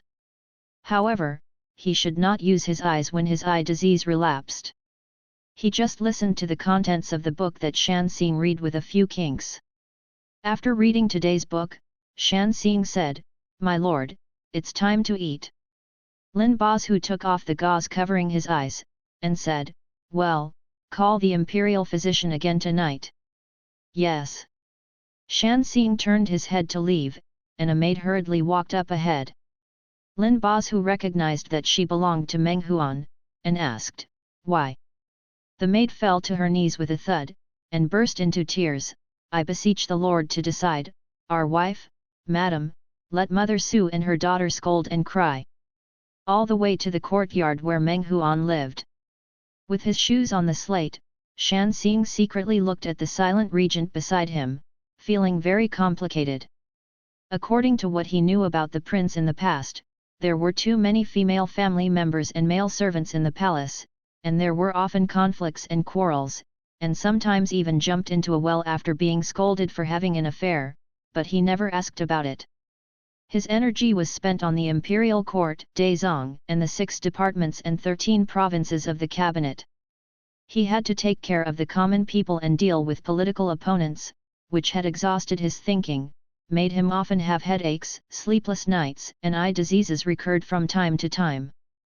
But this time, when Lin Bozhu heard the report, he stood up unexpectedly. "Where is it?" Footsteps rushed outside the courtyard gate. Meng Huan's head was drooping deeply, motionless like a small mushroom. And Madame Su next to him looked embarrassed, and she was faintly impatient between her brows as she said something. But the moment she saw Lin Bozhu, she made a plop, changed her face and knelt down to Meng Huan faster than turning the pages of a book, and said in a sad voice, "Ma'am, it's the maidservant's fault." The maidservant talks too much, begging Madam to calm down. I beg my wife to calm down. She panicked. She has been the housekeeper and nanny of the Prince Regent's mansion for 6 years. She has always recognized herself as the mistress of the mansion and handled the internal affairs by herself. She really didn't expect that a few words of a concubine could alarm the Lord, and she never thought that the Lord would really come. Aunt Su Fang looked at her mother in surprise and said, "Mother, he is just a concubine, but you are the nurse in charge, why are you kneeling?" Lin Bozu appeared in everyone's sight. Su Feng also knelt down with a plop.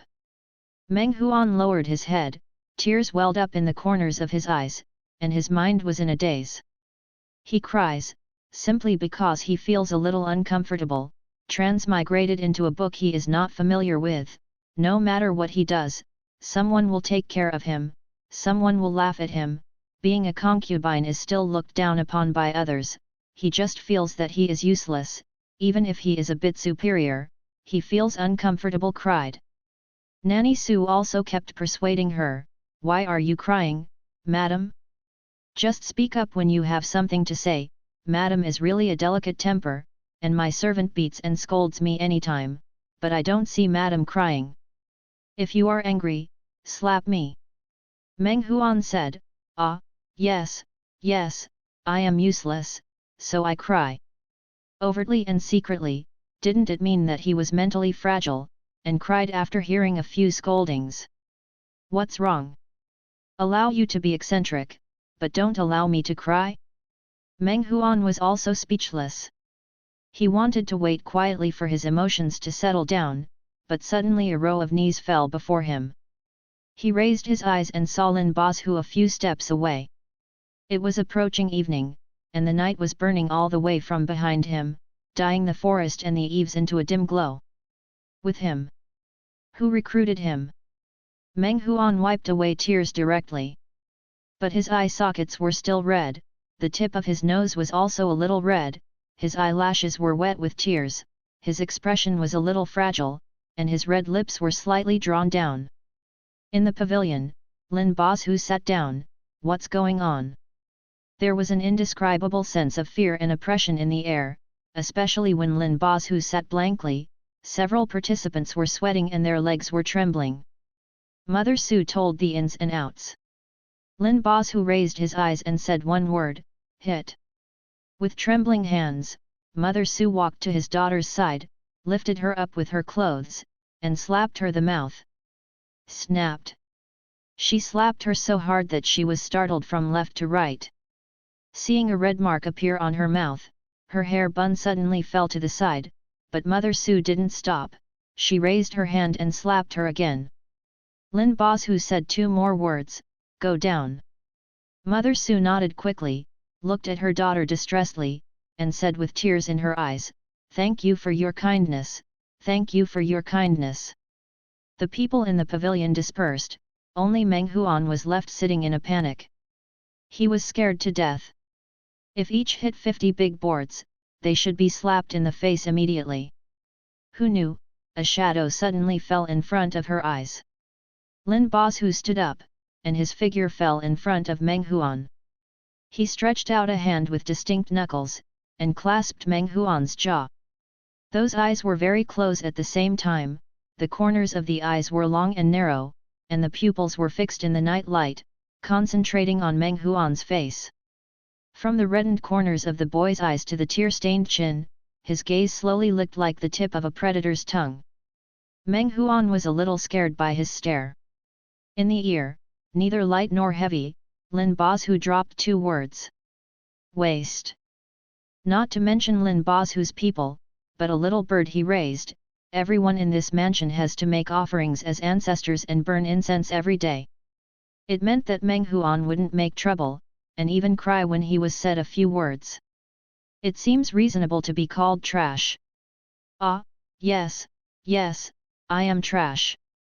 Meng Huan murmured in his heart, who is not a waste in front of you? A little self-knowledge, okay? When the emperor sees you, he has to applaud you, brother. Thinking of the untied flowers and plants in the yard, now that the matter was over, Meng Huan was ready to run away.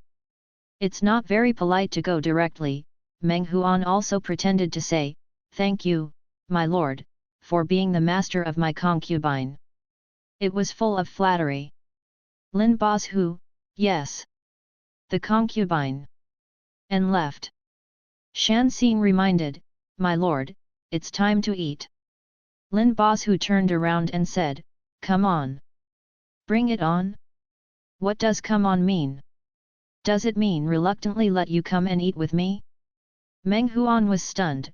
Shan Xing turned to him with a smile, "Madam, please." Meng Huangzhen finished, looked at the flowers and plants all over the yard, her lips curled down, and reluctantly followed behind Lin Boss Hu. The table was set up in the dining room, and a dark lamp was lit. Lin Boss Hu was recalled to the capital as the king of Zhong 6 years ago to serve as the regent. His family and relatives are all in Guzhou, and this palace has always been very deserted.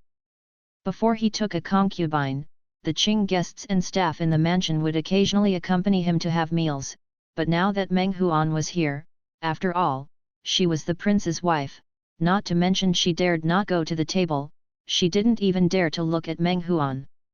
Therefore, Meng Huan was the only one sitting in a row with him at the dining table. Meng Huan's anger was swept away when he saw the dinner. Nothing less than an early lunch. Rice and pasta, babao steamed buns, stuffed steamed buns, steamed rolls, hiking rolls, butterfly rolls, large steamed cakes, pretzel cakes, sugar cakes, sesame cakes, milk skin cakes, thin crackers, ganodermalocidum cakes, jujube cakes, white sanzi, tang sanzi, sesame elephant eye, egg noodles, white cut noodles, crystal rice. Meat, roasted swan, roasted goose, steamed chicken, marinated chicken, Sichuan fried chicken, roasted meat, boiled meat, steamed meat, pork bone, lychee pork, sturgeon, steamed fish, crispy pig ears, boiled fresh gizzard liver, jade silk belly and lung, steamed lamb. Soups, peony head soup, chicken crispy cake soup, pork dragon pine soup, agate cake soup, brocade cake soup, sweet scented osmanthus cake soup, sweet and sour soup, grape soup, honey soup, milk. Asterisk very good. Meng Huan directly served Lin Boss Hu for dinner. When he is full, he can start spinning by himself. Meng Huan, who owns a big yard and has 30,000 pocket money every month, has recognized who is the toughest in this mansion. Lin Boss Hu took a sip of his soup and asked, "Did you answer the palace?" Shan Xing, who was standing next to him, looked at Meng Huan before answering, a little surprised. The prince actually raised this topic in front of him. It seems that he has regarded Meng Huan as one of his own, and has begun not to shy away from it. Go back, and said that the prince's eye disease has not recovered, and he can't return to the cabinet for the time being. The court is going to be in trouble recently. The emperor's oral orders were first ordered by Zhongchen to order Lin Boss Hu, and then written into an imperial decree and distributed to the cabinet for public announcement, so now everyone in the court should know that His Majesty punished the person who impeached him, and asked Lin Boss Hu to return to the cabinet. However, Lin Boss Hu resigned because of his eyesight. What does this mean? It's like saying that you got into a fight with your colleagues and wanted to resign, but the boss supported you, comforted you, and fired the person who had the fight with you first, but you still want to resign. That is, it will surprise the boss. Meng Huan blinked, looked at Lin Boss Hu, and flattered him, "Since the prince's eyes are bad, it's okay to rest for a few days, why rush back to the court to work, as an errand?" Lin Boss Hu looked at him sideways, the corners of his lips slightly curved. Their ministers are such goofs. The eye disease is indeed an eye disease, but it is not all eye disease, it is just an excuse, otherwise why would the emperor receive a memorial every year from a strong minister who suddenly wants to resign to support his illness? There are generally demands. Lin Boss Hu's caring idiot eyes made Meng Huan very upset. He lowered his head, pretended I hadn't spoken. What did your majesty say? Lin Boss Hu asked, Shan Xing wiped his sweat and looked a little embarrassed. Their current majesty is a little emperor.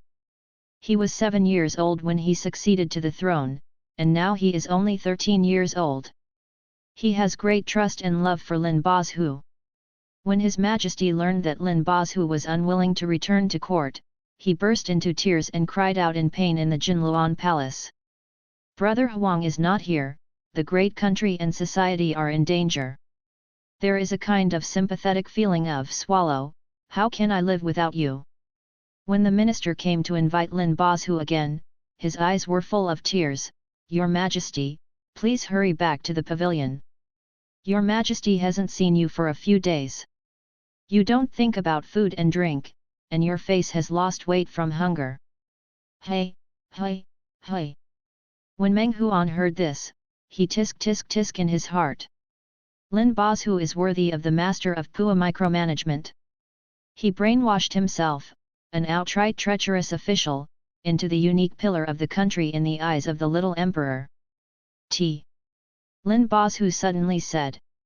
Meng Huan quickly picked up the tea soup, blew it cold and put it in his hands, saying sweetly, my husband, please use it. There were too many inner dramas. Lin Bazhu glanced at him, and then chatted with Shan Xing. Is there any important official document from the cabinet? Yes, the military salary of the Liaodong capital, the food and salary allocated for the Huanghui flood and the southwestern chieftains' rebellion. Lin Bazhu put down his chopsticks. Send the copy of the memorial to the study. I have to work overtime tonight. You can't put them all in the wrong place, but put them selectively. Shan Xing responded, and outside the door, someone said, my lord, the imperial doctor has arrived. Please come in. The imperial physician was a middle-aged man who was a bit older, with a fluttering beard, and his appearance was thin, with a sense of immortality.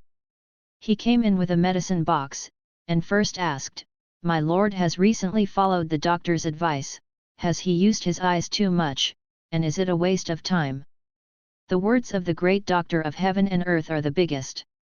Shan Xing quickly said, no, the prince has followed the imperial physician's order and wandered around recently, and is no longer busy with political affairs. Satisfied, imperial physician Zhou took out the needle and said, my lord, please sit down for a moment. He started giving Lin Bazhu acupuncture. The thin needle was inserted into Lin Bazhu's acupuncture point, and it was rotated deeply, and Meng Huan felt a phantom pain in his scalp. Lin Bazhu's eye disease was caused by childhood. It has to be said that his later for power, misuse of power and misuse of the country is also related to his childhood experience. His father, Lin Luan, was the crown prince who was deposed back then. Later, he became the king of a remote place in the northern border with the kingdom of the king. Lin Bazhu was born and grew up in that area with lush water and grass. The local people are good at riding and shooting, and like to eat meat and milk. They have the habit of being fierce and wild nomads. Whenever there is heavy snow, they gallop on the ice field to hunt down their prey. On that day, the 8-year-old Lin Bazhu was also taken away by his father, but his mother and concubine insisted on stopping him, thinking that the son was too young, delicate and frail to participate in such a dangerous activity. The former king said, a man should have the blood of Huer. He can kill the enemy and defend the country on the outside, and can protect the country and the country on the inside. What's the use of raising a baby? Take him to sea and see. 8-year-old Lin Bazhu was carried by his father on a tall horse, passing by a frozen lake. The smooth ice made the horse's hooves slip. After Lin Bazhu fell from the horse, the crushed ice pierced his left eye, blood dripping. Fortunately, it did not go blind, but it will recur after a period of time, resulting in blurred vision, inability to see strong light, and even temporary blindness in severe cases. Suffering from eye disease at the age of 8, now 26 years old, nearly 20 years old, it is impossible for her to stay mentally stable. The treatment is over. Dr. Zhou took out the silver needle and said, Your Majesty, don't bother thinking about it these few days, just keep resting. Lin Bazhu said, Thank you, the imperial physician. Hearing this sentence, Meng Huan interjected subconsciously, didn't the Lord just say that he needs to deal with official documents? Lin Boz Hu. Shan Xing. Physician Zhou. Physician Zhou threw away the needle immediately, with a serious expression, my lord. He is also a genius doctor with a temper. Every time he met such a person who didn't obey the doctor's orders, he wanted to stab him to death with a single shot. If it weren't for the high medical expenses paid by the King Regent, he would not even come to the medical office if he died. Lin Boz Hu glanced at Meng Huan indifferently. Meng Huan felt a little guilty. I simply think that what the imperial doctor said. Take another look at him. Meng Huan's voice became lower and lower. It makes sense. Shan Xing hurriedly said, ha ha ha, the imperial physician is relieved. Since the imperial physician does not allow the prince to use his eyes, then our servants will help persuade the prince so that the prince will not be overworked, ha ha ha ha. Imperial physician Zhou had an upset expression, and wanted to say something else. Please. Physician Zhou, please. Shan Xing directly raised his hand to see off the guest. Grandmas. Holding the medicine box, Dr. Zhou left angrily. Shan Xing Pitiondian followed behind to see off the guests, and only Lin Boz Hu and Meng Huan were left sitting in a row in the room. Lin Boz Hu looked at Meng Huan again. Meng Huan felt the need to explain, I am also worried about the prince's health. In fact, it was just a moment ago that I was outspoken and almost slipped my mouth. He concealed his guilt with extremely sincere eyes. Lin Boz Hu seemed to be silent, and didn't know what to say for a while. Meng Huan obediently lowered his head, as if he would be beaten or scolded. After a while, the forehead was tapped, it should be with the phalanx, and the force was very light. He raised his head and looked at Lin Boz Hu in a daze. Lin Boz Hu finally spoke, stupid. Meng Huan. Outside the door, Shan Xing came back full of gloom. Just now, he was given a strange yin and yang by the imperial physician this week. If the prince doesn't want to cure his eye disease, then don't come to see the old man. Okay, he didn't listen to me when I told him not to work hard, and the eye disease recurred again and again. Others thought it was because the old man was not good at medicine. It can't be cured. Let me tell you, you high-ranking uncles, do you feel that your fate is hard and you won't listen to persuasion? Blah blah blah blah blah. Shan Xing smiled at the side, it's wrong, it's Dr. Zhou. But as for Lin Boz Hu, he didn't dare to persuade him anymore. Lin Boz Hu got up, don't eat. Meng Huan also stood up and heard him say, Pingzi, you go and send the transcript to the study. Pingzi is the word for mountain travel. Meng Huan's expression was complicated. After a long time, you still have to go to work? All right, you go to your class and I sleep in my sleep. Meng Huan was ready to pounce on his big bed. A voice came from behind the ear, you. Who? It can't be called me. Meng Huan pretended not to hear. I Fei. Meng Huan. Come here too, and serve the king in bed. Meng Huan coughed, and his voice was erratic, what did the Lord say? Isn't this king not clear enough? Lin Boz Hu looked down at him with dark eyes, pointed at Meng Huan with a finger, and said, you, come to sleep. Meng Huan felt that he was taking revenge on herself. A vengeful concubine. Meng Huan, TVT, if you offend him a little carelessly, will you be punished in the future? So poor. With trembling footsteps, Meng Huanzhan stood up Wei, and a maid in front heard the word sleeping servant and quietly retreated out. Walking to the study with Lin Boz Hu, the maid who had just left brought back a middle-aged woman who hurried over and waited at the door. Call Chenin and Yang Xin here, Lin Boz Hu instructed Shan Xing, they understand the military pay and disaster relief, and come to discuss together. After finishing speaking, he entered the study room, only Meng Huan was left. The woman strode up and grabbed his hand, Ma'am. Meng Huan, you are. Ma'am, come here. She had a loving face, and it made people want to be friends with her at first glance. What's the meaning? Meng Huan subconsciously looked in Lin Bozu's direction, but he lowered his eyelashes as if he didn't see anything, and didn't say anything, as if acquiescing that he was going with this nanny. Did he let himself go? Don't you still have to go to bed? Full of doubts, Meng Huan was dragged by the woman all the way to the backyard of the study. There was a large wooden basin inside, and the servants continued to pour hot water into it, and the heat was dense. When Meng Huan vaguely realized something, the woman's loving voice came again, "Madam is still a virgin." Oh! It turns out that this is the cleaning step before going to bed. Meng Huan, v princes and nobles are really luxurious, and their wives have to be washed by others. Why doesn't my wife want others to help me? Suppressing the complaints in his heart, Meng Huan wanted to tell you all to step down, and I will do it myself. Suddenly his shoulders were gently groped with both hands, he measured his waist and abdomen, and then touched his buttocks. The touch felt very strange. Meng Huan looked at this loving woman who could be his own mother. The woman said, "Madam's skeleton is really good. Please take off your clothes and enter the water. I have a few words to tell Madam." After finishing speaking, she raised her hand, "Papa." There were two clear high fives, and a maid held a wooden platform with a book on it, and stood in front of Meng Huan with her head bowed. "Meng Huan, this is woman, pictures of palaces." After finishing speaking, I took it over and showed it to Meng Huan. "Madam is inexperienced, I'm afraid I don't know how to please the prince tonight."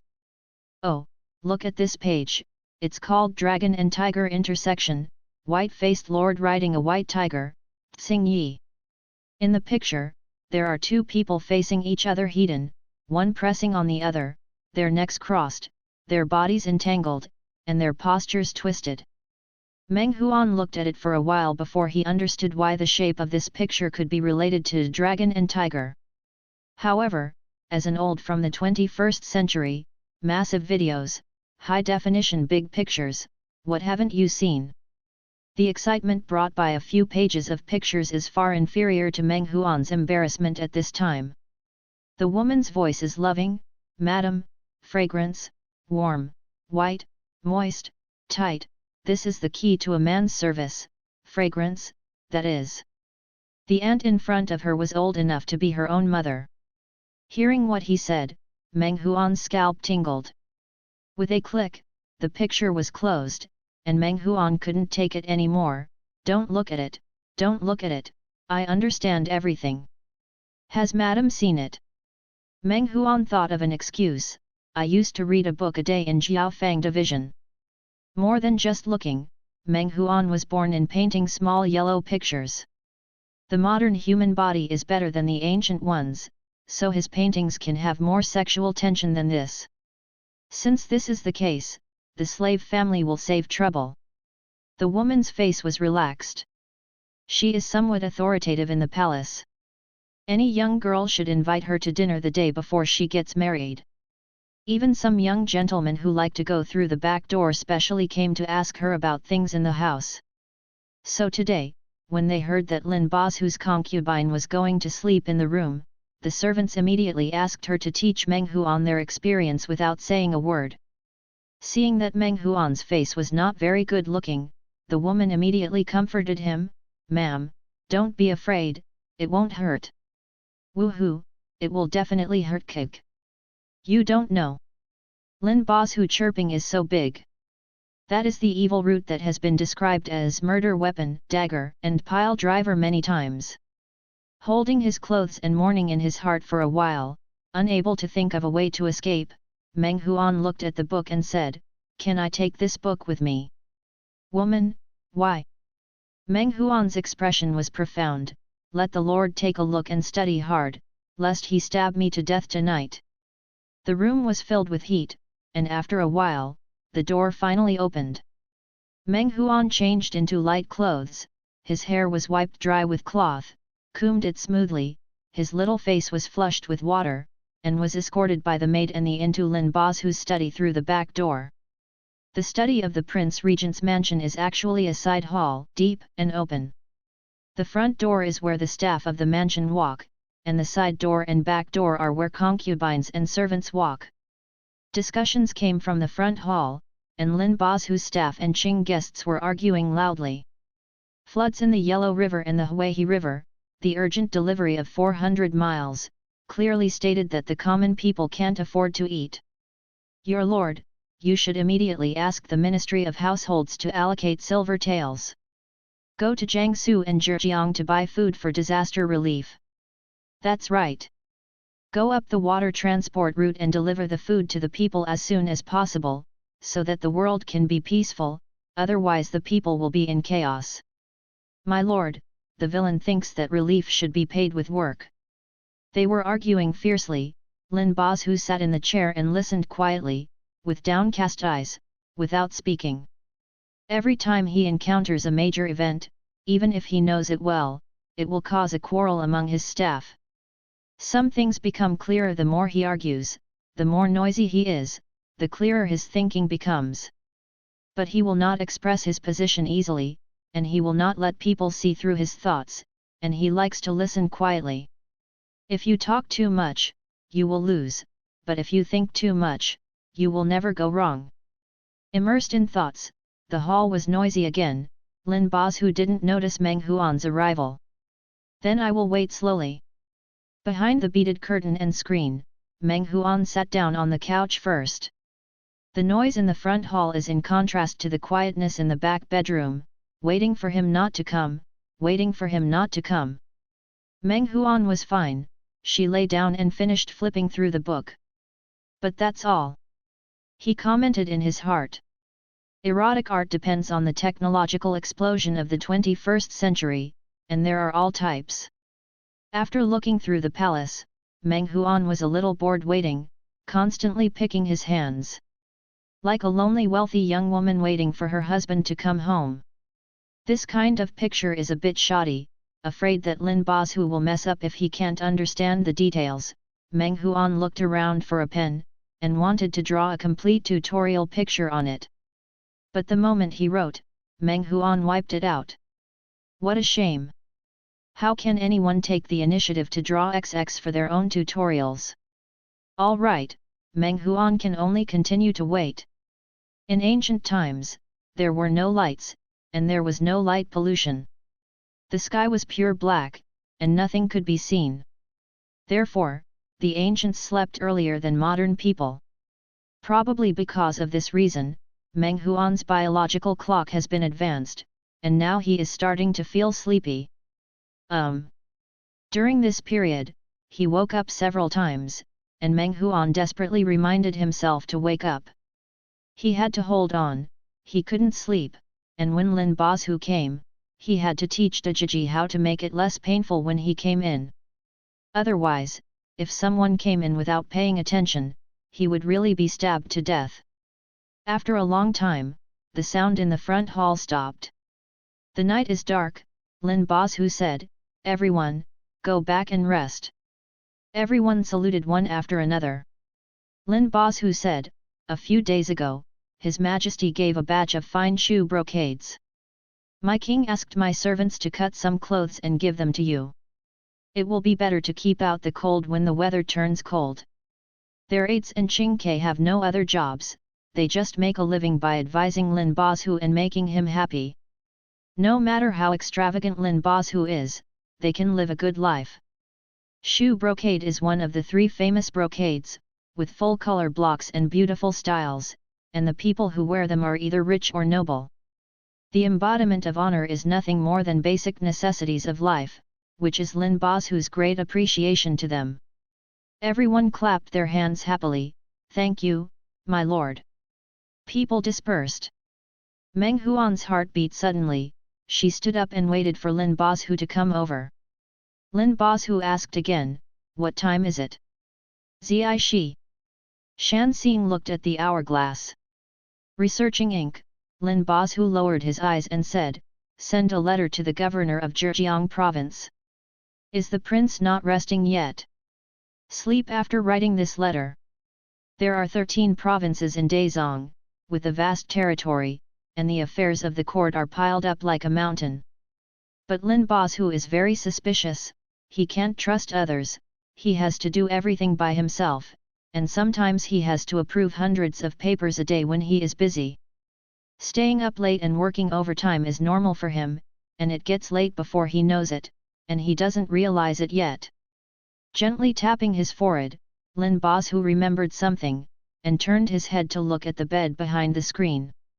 From his position, Meng Huan could not be seen. Is the lady asleep? Shan Xing, I'm afraid I'm asleep. Lin Bosu hummed, then let him sleep. You go down too, there are things to do tomorrow.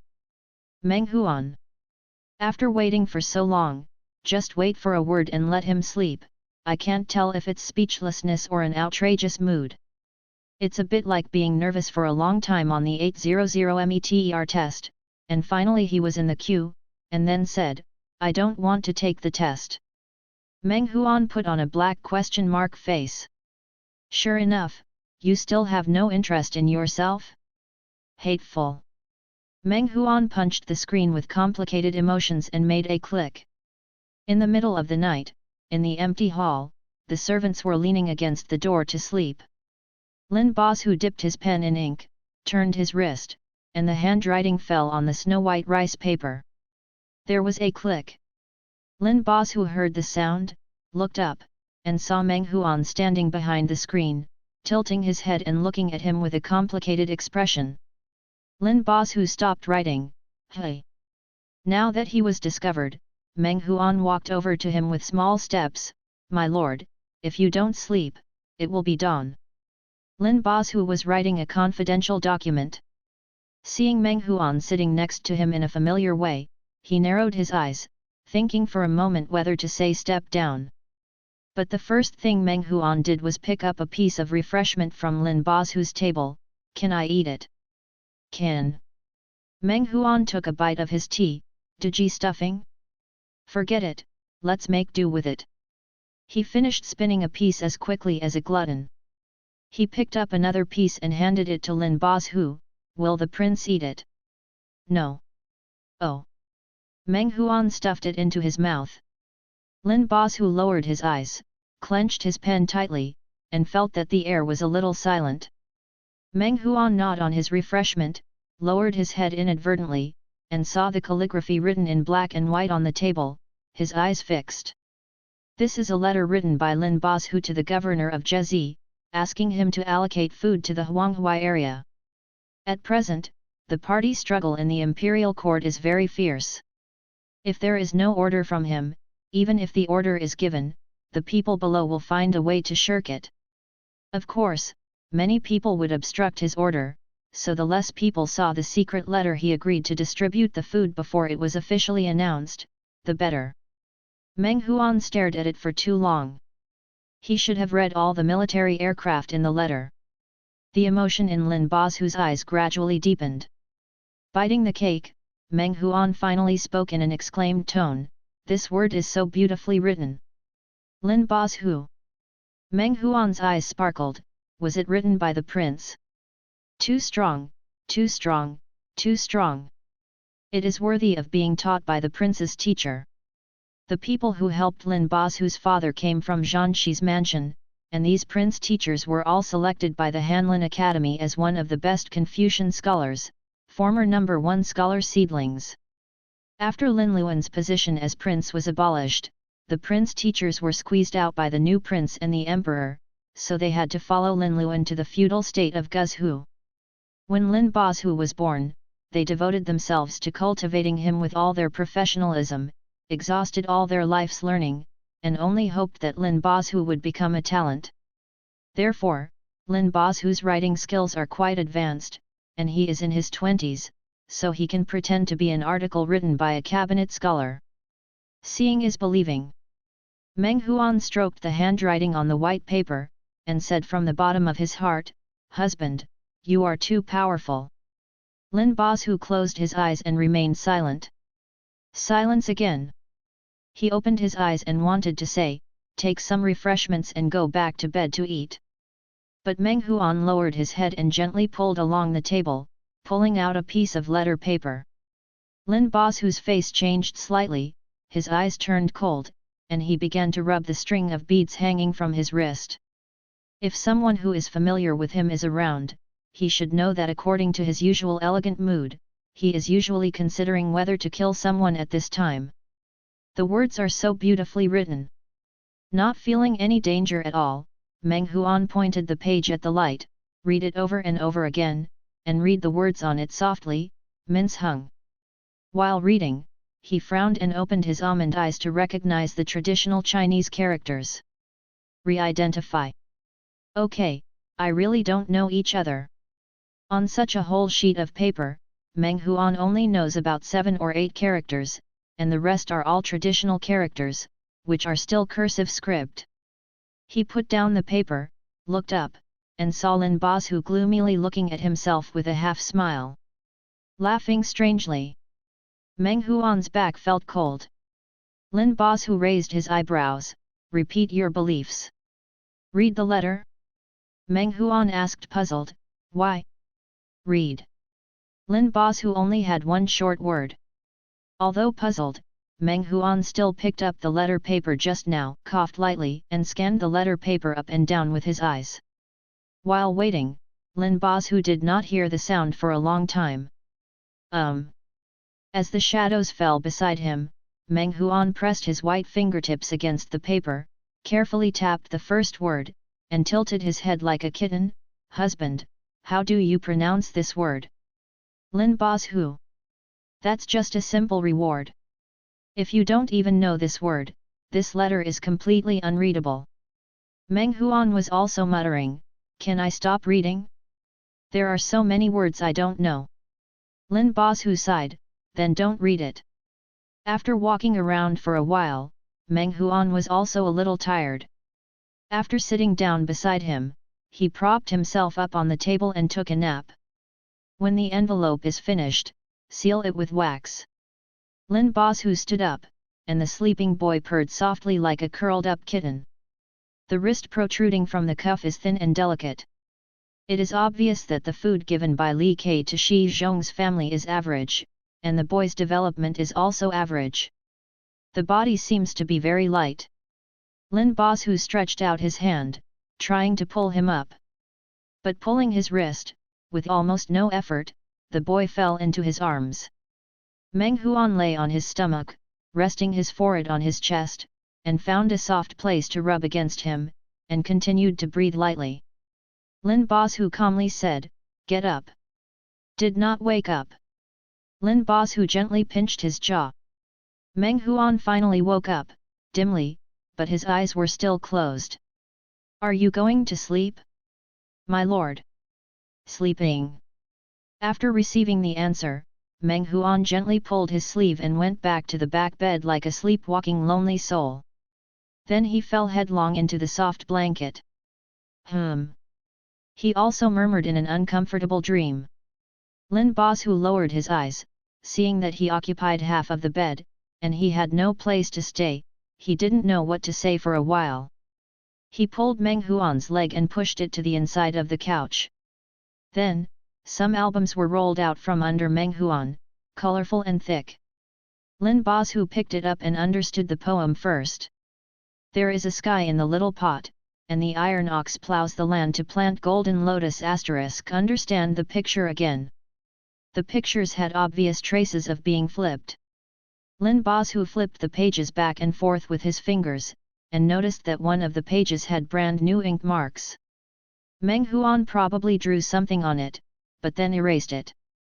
Is this the mark he made? Lin Bosu lowered his eyes. Do you like this pose better? Re-examine the scroll. It was a man in disheveled clothes, holding a man in his arms, standing alone, and the other had his feet not touching the ground at all. He was hugged by his waist, his legs were wrapped around the man's waist, and the two had in the middle the place. Even if Lin Bosu has no experience, he can understand it. This is not entertainment for normal people in bed. So, he likes this page? At that time, serving the bed was just a sentence from Lin Bosu, which meant a little bit to punish him. Unexpectedly, the young man washed himself clean, brought this picture, and chose such a pose. Did he prepare seriously? Before Lin Bozu took him back to his residence, he just thought of throwing him in the backyard to raise him casually, but he didn't expect this person to appear in front of him repeatedly, constantly occupying his sight. The son who yelled at him earlier. Now be a good and soft boy. Which one is the real you? Looking away from Meng Huan, Lin Bozu swept the picture up and down again, his eyes drooped, and then closed. In the Prince Regent's mansion in the early morning, the sun was shining brightly, and the air was a bit hot. The maids hurried in and out to put ice cubes to cool down, their movements were very light, for fear of waking up the prince and his wife who were sleeping lazily on the couch. Yo, there is also this picture on the ground. Madam's new servant last night, I'm afraid I have been tossing all night, right? The courageous maid quietly glanced at the couch, and was amazed to see the prince with his arms around the little lady, pressing him tightly in his arms. The prince has never been close to beauty.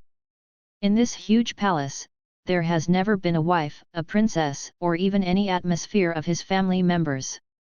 The maids usually have much less to talk about.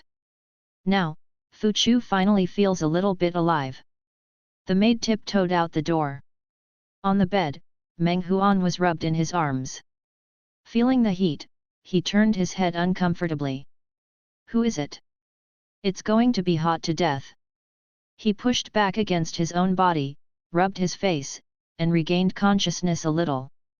Looking down, seeing Lin Bozu on the bed, he seemed to be waking up soon, his long eyelashes trembling. Meng Huan lay back on the bed again, and lay back in his arms calmly and unobtrusively, rubbing against his shoulders, confirming that it was exactly the same as Lin Bozu's hugging him just now. Lin Bozu opened his eyes, and saw Meng Huan looking at him with clear eyes. My lord, are you awake? Like a wife who is infinitely envious of him.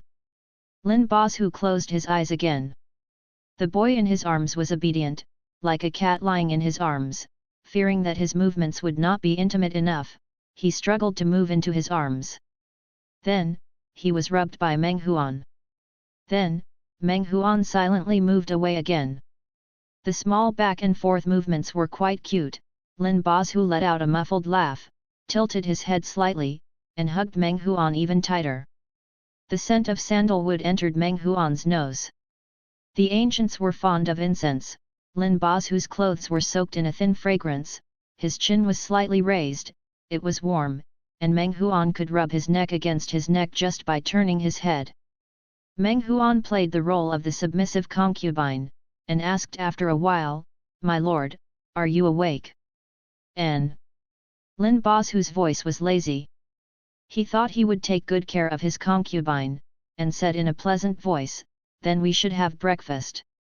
Hearing Lin Bozu's order, Meng Huan jumped up from the bed, ready to rush to the dining room. Then, he saw the picture book that was thrown open on the ground. The colorful colors and twisted limbs stimulated his nerves just after waking up.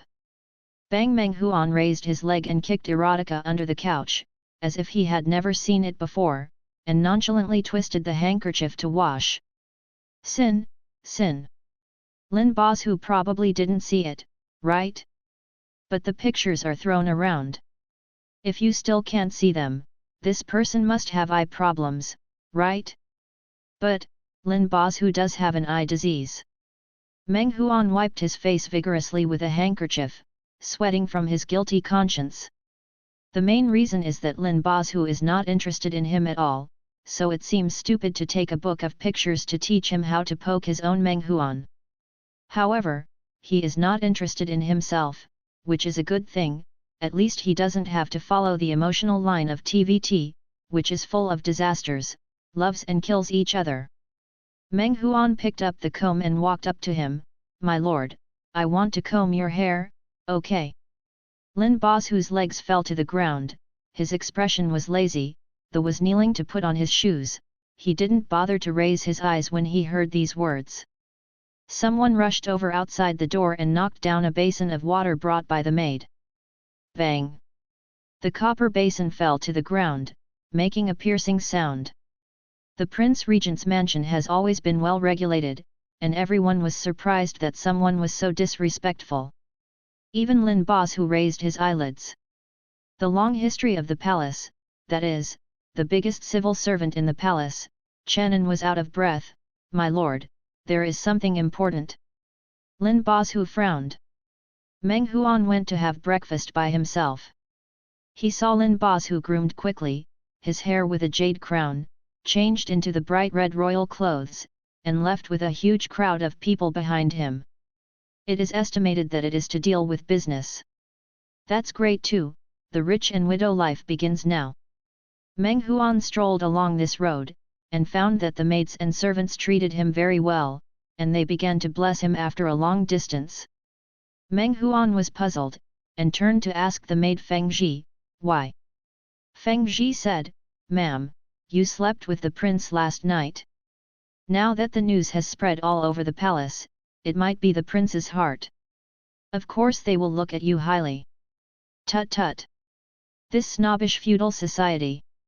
But don't worry, it's impossible for me to be his apex, and it would be bad luck to be his apex. While thinking, Meng Huan wandered around the palace to digest food for a while. I don't know where I went, it should be a remote yard. Someone is speaking up ahead. Whose child? Bold, do you know this is the palace? How dare you climb the wall and run in? Oops, he's jumping in. Several women and old men were helpless against the wall, and someone stabbed up with a bamboo pole, as if trying to stab the child down. Meng Huan approached, and sure enough, he saw a child hanging on the wall, about 10 years old, fair-skinned, thin, but with beautiful eyebrows and eyes, with a melancholy and deep temperament. The child stood on the top of the wall and shouted angrily, Bold! Bold!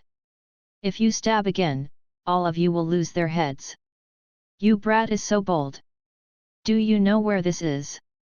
This is the Prince Regent's mansion. If you want to play, go to the field to beg for food, don't come to the Prince Regent's mansion to beg for beating.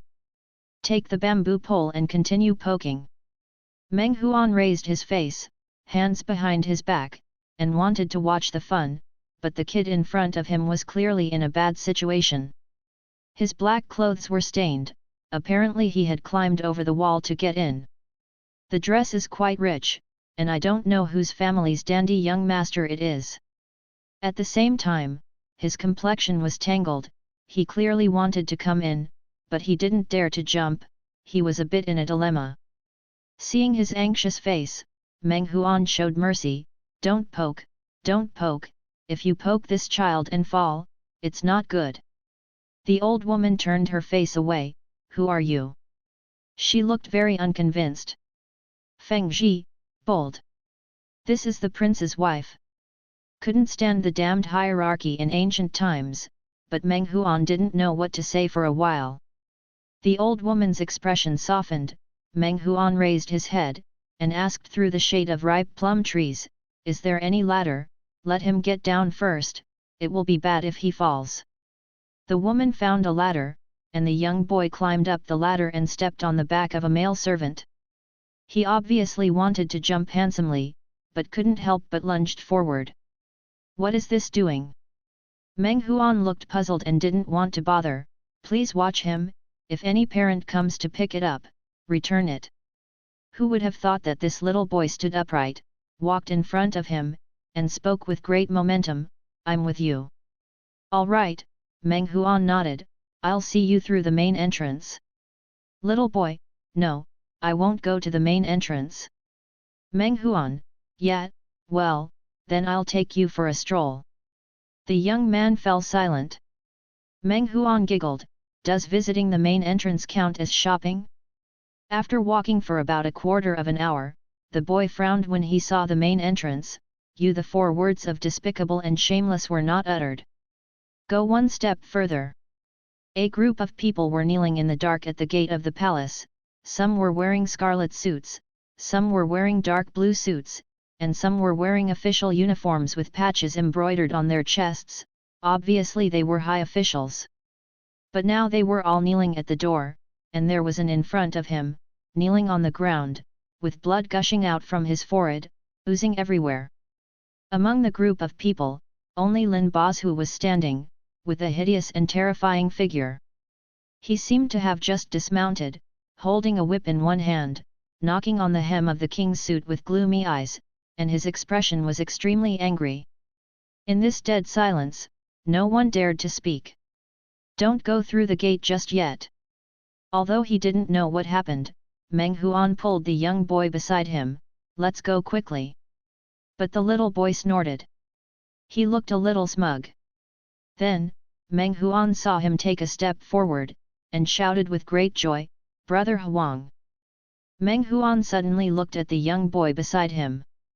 This little brat is the little emperor who was put into trash by Lin Bozhu? He was surprised. Emperor Suan he felt good about himself, and raised his hand. "It doesn't matter if you didn't recognize me, after all, I have always been eclectic and love to come up with unique strategies, so don't be surprised." "Do you mean that the clever strategy you are talking about climbs the top of the wall and dare not jump off?" Meng Huan thought so in his heart, pursed his lips, but didn't say it out. The little emperor stood proudly. "You don't need to kneel anymore, since you are the emperor's concubine, you and I are also a family." Meng Huan, "Well, okay." Emperor Suan he pretended to be pacing deeply. "I wanted to punish you for deceiving the emperor, but you led me to find Brother Huang, so forget it." The little boy took Zhou as a gesture, and walked towards Lin Bozhu step by step. "Brother Huang, you closed the door to thank the guests and didn't come to the court for several days.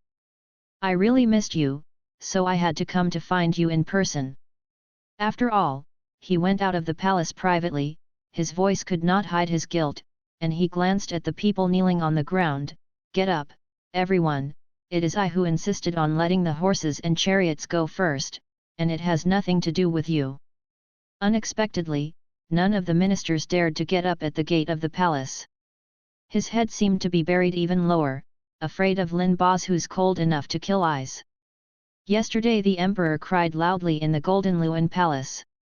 After crying, he said that he would come to the regent. Who would have thought that they changed into uniforms today and let a few little eunuchs help them sneak out of the palace? What is this doing? Some emperors only go out of the palace a few times in a lifetime, which time is not hundreds of thousands of guards and entourages, for fear of making a mistake.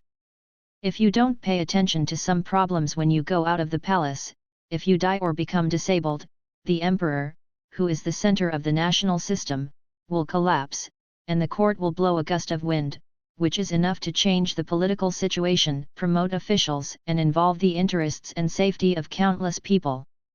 Emperor Suan he knew he was wrong, and apologized. "Brother Emperor, I know I was wrong." Lin Bozhu's face was gloomy, and the strong stormy atmosphere was tangled all over his body. His handsome face was full of gloomy and irritable, and the depressive low air pressure made the emperor tremble with fear. He heard that the emperor came out of the palace without authorization and came to the palace. He galloped his horse to look for it, and now his head was sweating, and after cooling down, he was blown cold by the wind. But no matter how cold it is, there is no coldness in the heart. The emperor is so naive and ignorant, does not understand the overall situation, and does not abide by his duty as an emperor. What is the use of it? This is a slap in the face of the officials who received Confucian etiquette education in the Manchu dynasty. Lin Bozhu's eyelashes drooped, his cold light spread, his expression was oppressive and calm, and he said, "Your Majesty is right." These words, like a thunderbolt, made Emperor Suanhe's eyes widen.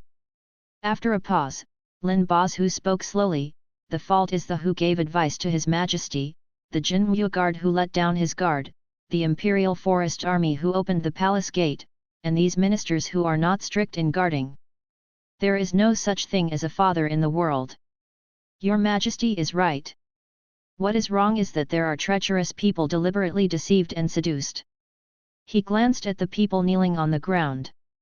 Everyone was dripping with cold sweat, swallowing desperately. The word traitor made Emperor Suanhe seem to have been slapped in the face. "I came up with the idea, Tell them. Lin Bazhu lifted the sleeves of his robe and knelt down on his knees. Wrong, there are also humble ministers. Emperor Suan He. Meng Huan. Lin Bazhu actually knelt down? In the book, the powerful official who could twist the emperor's head off with one hand actually knelt down? Shouldn't they angrily reprimand the emperor for doing something wrong, put him in confinement in the palace, and even slap him a few times? Never seen such a battle before, Meng Huan realized that something was wrong, and quietly backed away to lower his sense of existence. Emperor Suan He was stunned. Why is the emperor kneeling? Get up! Lin Bazhu has the special privilege of not kneeling before the emperor. Since the founding of the country, only 2 people have enjoyed this privilege. It can be seen that Lin Bazhu has a high status in his heart and is very important to him. Regardless of the status of the emperor, Emperor Suan He is a sensitive, slender, and a little fragile boy. When he became emperor at the age of 7, loyal and traitors fought in a melee in the court, surrounded by wolves, and he could see through and fight against no one. All the people who are servile to him are for the power in his hands. Only Lin Bazhu, his imperial brother, is really helping him. Emperor Suan He always treated Lin Bazhu as his only spiritual support and as his closest relative. He was obedient and asked him every trivial matter. When Lin Bazhu didn't stand beside him when he went to court, he would be scared by the civil and military affairs of the court and tremble when he spoke. But Lin Bazhu knelt on the ground. No matter how hard he tried, he couldn't get up. His knees were as heavy as iron, and he said each word. Today, all the eunuchs serving His Majesty, the Jinwu guards on duty, and the Imperial Forest Army guarding the city gates will all go to Bijinfuzi. Sentenced to the death penalty, the head of the owl will be shown to the public. Emperor Suan He's face was pale and his pupils were dilated. Brother Huang. There is his favorite little in it recently. Your Majesty, Your Majesty's ineffectiveness in helping His Majesty has caused His Majesty to play tricks and go out of the palace privately, which almost caused a catastrophe that shook the country. Your Majesty, please punish this humble minister 50 times, and go away. It's fine if Lin Bazhu wanted to scold him, but if Lin Bazhu didn't scold him, he actually said he wanted to resign and beat him himself? Emperor Suan He knew that the emperor's brother was angry, and after screaming, he burst into tears. Emperor brother, I was wrong. It was I who was wrong. The emperor wept bitterly, just like a child crying. And Lin Bazhu knelt down, his expression was calm, and there was an indescribable cold depression in his eyes. Although he was kneeling, his back was straight, and everyone knew that he was the leader. Help! Meng Huan finally knew how Lin Bazhu was Pua. It's really scary. For an insecure child, the cruelest thing is to be abandoned. Meng Huan knew this feeling all too well since he was a child. His face was pale, and he almost felt the same way. And Emperor Suan He hugged Lin Bazhu, crying loudly. At the gate of the palace, the officials were also crying. Someone saw through Lin Bazhu's Pua method, and couldn't help straightening up, with an angry look on his face. How can the prince deceive you like this? Emperor Suan He turned his head and sprayed furiously. Shut up! Who are you? Drag it down and chop it up. The courtier's face was full of pain. Your Majesty, in the past, Meng Huan couldn't understand the ancient monarchs and ministers. The relationship between monarchs and ministers is an ambiguous and affectionate relationship, like a husband and wife, like a father and son. If you want to become a famous minister, you have to worry about the emperor and keep your name for the emperor. Even if you are misunderstood by the emperor, you will die regret. This is the character of a loyal minister. Shut up! Shut up! Shut up all of you! Brother Huang, don't go! Emperor Suan He waved his dragon robe. He ordered me, and he gave me bad ideas. Brother Huang, kill him! Eunuch! Emperor Suan He admitted his mistake frantically, crying and making noises. Lin Bazhu finally calmed down, raised his hand, and gently pressed Emperor Suan He's shoulder. Your Majesty, etiquette cannot be abandoned. This sentence proves that Lin Bazhu still recognizes him as the emperor. That proves that he left without leaving. I know. Emperor Suan he hurriedly knelt upright, with a solemn expression, but his eyes were still red, and he couldn't help crying. After a long time, Lin Bazhu finally announced the end of the game with the emperor. Okay, it's all right. He stood up, unknowingly thinking that he was the emperor.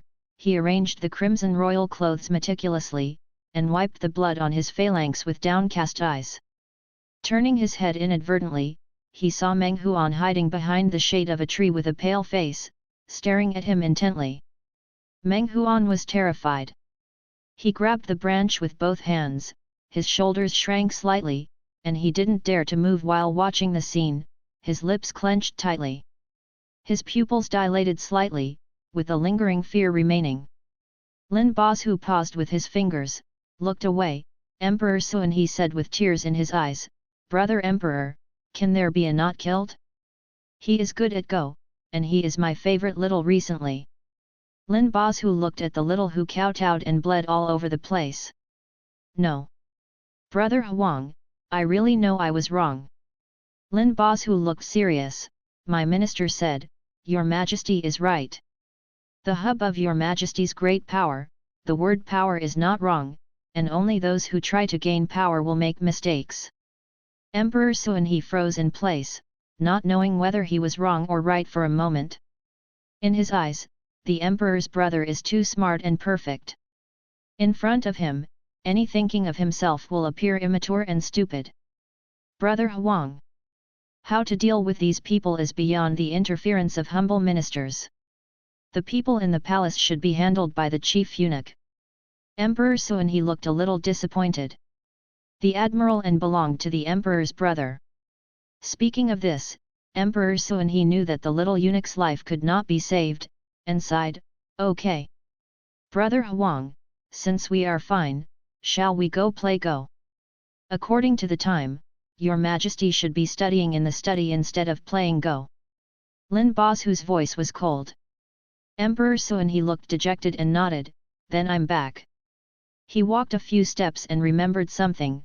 When will the emperor return to the court?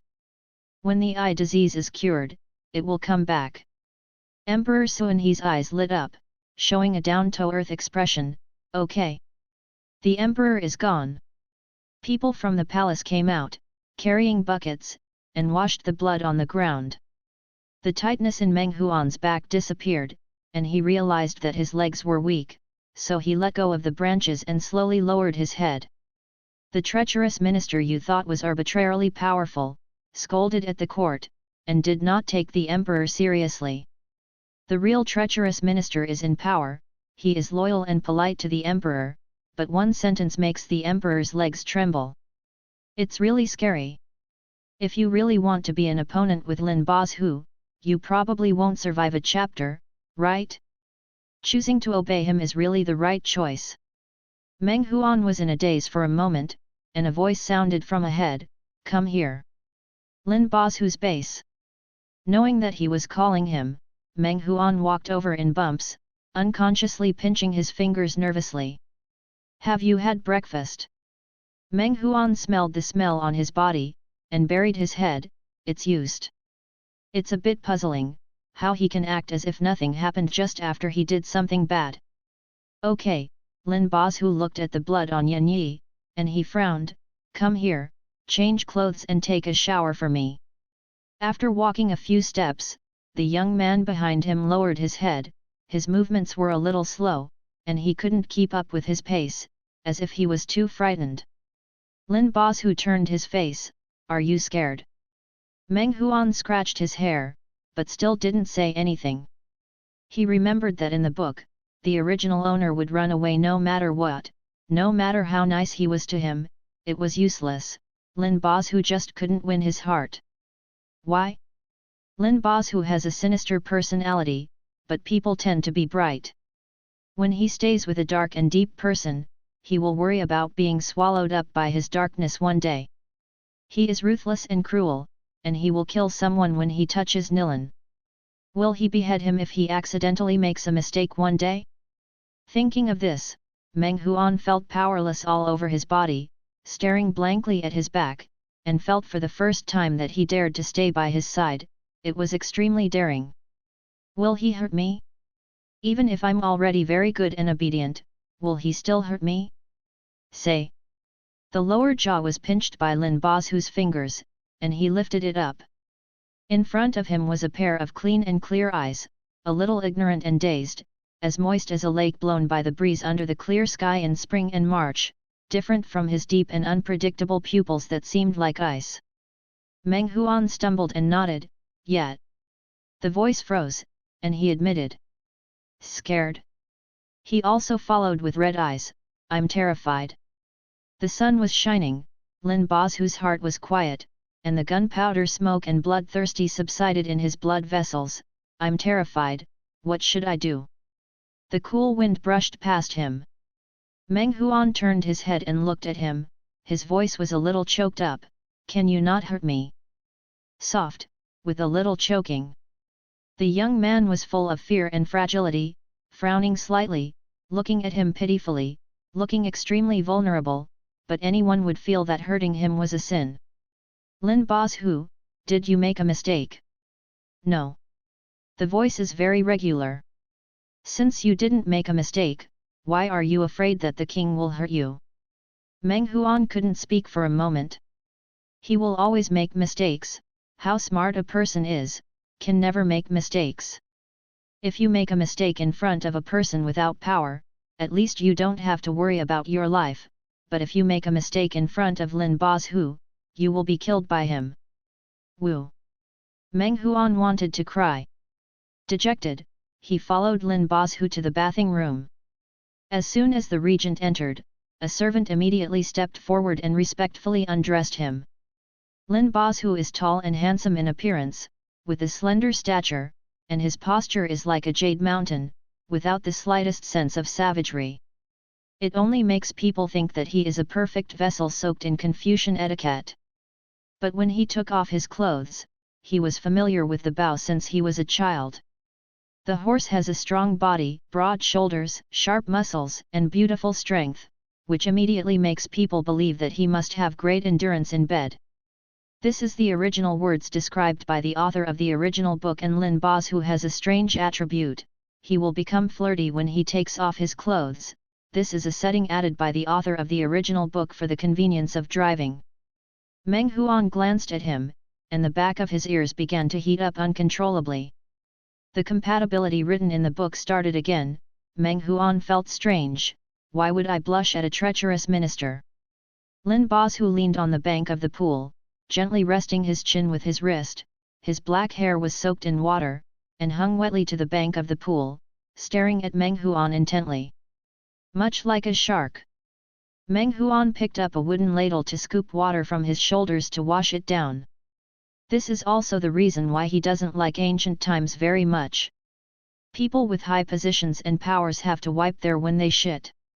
For example, if you bathe Lin Bozu now, if you change it to a modern one, Meng Huan will definitely ask if you have anything to do. Lin Bozu had just finished riding his horse, and there were many sweat stains on his body. Hot water ran down his shoulders. Lin Bozu lowered his eyes, there is blood on the neck. Ah! Meng Huan was stunned for a moment, and just about to scoop up water to rinse, he found that the location was not convenient.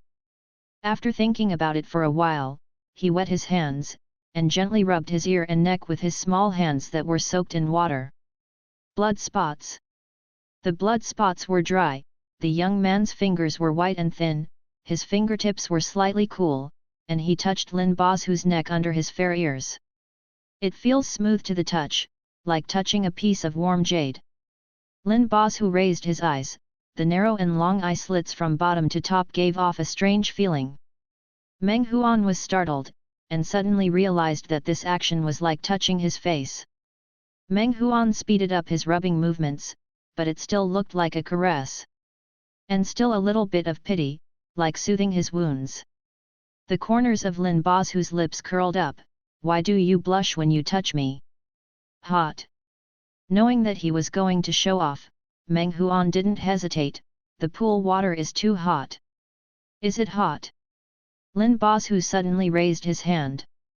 His hands were a circle bigger than Meng Huan's, covering him from the back, closing them and pressing down, gently submerged in the water. The voice is very low. The tingling sensation reached the eardrum.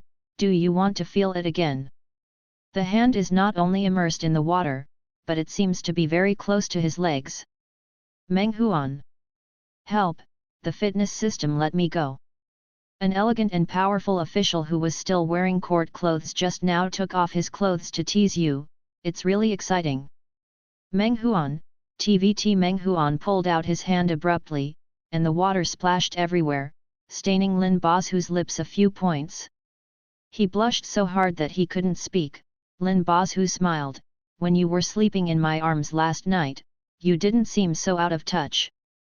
This is not a matter of seeing outsiders. You can have anywhere, it's a big crowd, and there are maids outside the screen. Meng Huan cried out in his heart, the roots of his ears became redder, like overripe peaches, the pink juice almost seeped out through his thin skin. The emotion in Lin Bozu's eyes deepened, as if he wanted to say something. There was a movement outside the door. My lord, my greetings.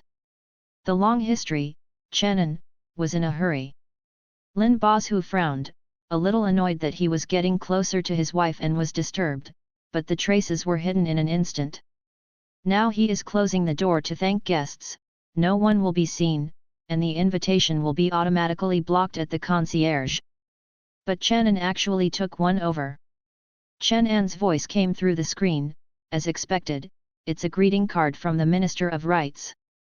The Ministry of Rights, the most famous gathering place of the King Liu party in the imperial court. The opposite of King Liu is turbidity, and turbidity is the group of treacherous ministers headed by Lin Bozu. He and the chief assistant of the cabinet are powerful and distinguished, and they are in charge of the court, depending on whether other officials are punished or not is determined by their mood. But the Ministry of Rights is in charge of the imperial examinations. Through the friendship between teachers and students, most of the younger generation of reserve officials are attached to them, so their potential should not be underestimated. The Minister of the Ministry of Rights has a close relationship with the King Liu party, and the King Liu party hates the prince, and his friendship with the prince has always been weak. But now I have sent a greeting card to see you, saying that he is concerned about the prince's eye disease. I don't know what it means. Lin Bozu touched the ripples on the water surface with his fingers, and snorted, they are so smart, they found out so quickly. I know that the king is unwilling to return to the cabinet and intends to force out a bigger fish. I also know that His Majesty's will is biased towards the king. This time the provocation plan failed, he came here specially to see. After a pause, as expected, I came to beg for mercy. Chenin, so this impeachment, is the main messenger behind it really the King Liu party? Not necessarily. After saying this, Lin Bozu stood up from the water with a squeak and had a full view of his body, which made Meng Huan lower his head. With a faint smile in his voice, he looked at Meng Huan's red earlobes, and said to Chenin, let him wait in the tea house, the king will come soon. The figure outside the screen left. Meng Huan silently helped him put on his clothes and trousers, feeling like he was serving a disabled person. After holding back for a while, he said, my lord, can I ask a question? Lin Bozu tidied his clothes. Hey! Before you married me, who dressed you? Lin Bozu. Meng Huangzhen said, why do I feel like you don't have long hands?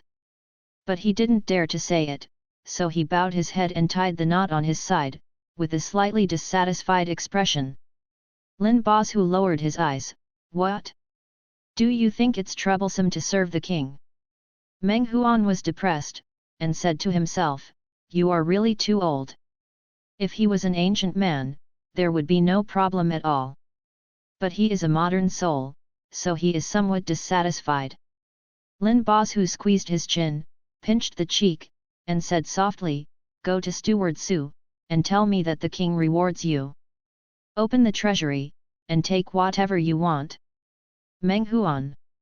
He looked up, looking at him unexpectedly. Lin Bozhu's tone was calm, but he revealed that the king has plenty of money. Aren't you happy now? Meng Huan was honest. Happy. Go and pick something you like. Lin Bozhu put on the crane cloak of Yanzhu uniform, and said, my husband is going to be busy. Meng Huan froze for a moment, opened his eyes wide and looked at him in surprise, thinking that he had misheard the phrase for my husband. But as soon as Lin Bozhu put on his clothes, his aura suddenly turned into a manipulative style, and he left the bathroom surrounded by people. Meng Huan stayed there for a while, feeling the lingering heat in the room, and the feeling of his jaw being pinched by him was still crisp. And a little hot. He always likes to pinch his chin, as if he is treating some kind of child. It was pinching before, and now it is still squeezing the small cheek meat under his jaw, more like treating a child. According to age, I am younger than him, 8 years old. Meng Huan bit his lower lip, and covered his face with a handkerchief wrung out of cold water, feeling stuffy in his heart, thinking that the scorching heat would subside. But after waiting for a long time, the ears are still red. Meng Huan twitched the corner of his lips, pulled away from his thoughts, and gave up the enthusiasm of lowering his face, turned around and stepped out of the room. Go find Butler Su. Take money. Yes. In front of him is a beautiful hosta, the whole body is white and moist, and when touched, it feels like a piece of ice. Ma'am, this is the best blue field jade. Meng Huan, wow. Ma'am, this is Dushan jade, with bright colors and delicate texture. Look again. This is Xian jade, tough and moist, with a translucent luster. Meng Huan was holding the heavy gold, silver, and jewels in his arms. His arms were so thin that he couldn't hold them anymore, so he put some back after thinking about it. Enough is enough, I can't take it when the time comes. Ma'am, you're welcome, just take whatever you like. Su Wei suggested to him, Madam's original jewelry is not gorgeous enough, so choose more and add more colors. The prince will also look pleasing to the eye. He picked up a silver butterfly flower hairpin. What do you think of this, madam? Su Wei didn't hear any response. He turned his head and saw Meng Huan standing in front of an antique shelf, looking at an emerald green jade pen with a dazed expression. Lady. Meng Huan picked up the pen. Can I have this? Su Wei smiled. Of course, madam can take whatever she wants. Meng Huan turned his head and looked around. Is there any paper? Of course, madam, is this? Meng Huan put down his other jewelry in order to pick up his pen, and said, it's okay to be idle in the mansion, I want to have some fun. For some reason, the scene of Lin Bozhu sitting on the bank of the pond emerged in his mind, clean and handsome but deep and unfathomable. His purpose of reading the original book was to draw a fan, and for some reason, he suddenly touched the inspiration in his heart. Su Wei said obediently, Madam, please. After returning to the mansion, he put down his valuables and asked his servants to arrange the tables into several tables and spread rice paper on them. Meng Huan had learned traditional Chinese painting before, and he knew how to use a brush, holding a jade pen with his fine white fingers, and using light lines to spread and dye a large area of color, and then outline the lines. Su Shi used to draw too many rough pictures, 2 human body structures appeared naturally in the brush, and the eyebrows and eyes gradually became clear.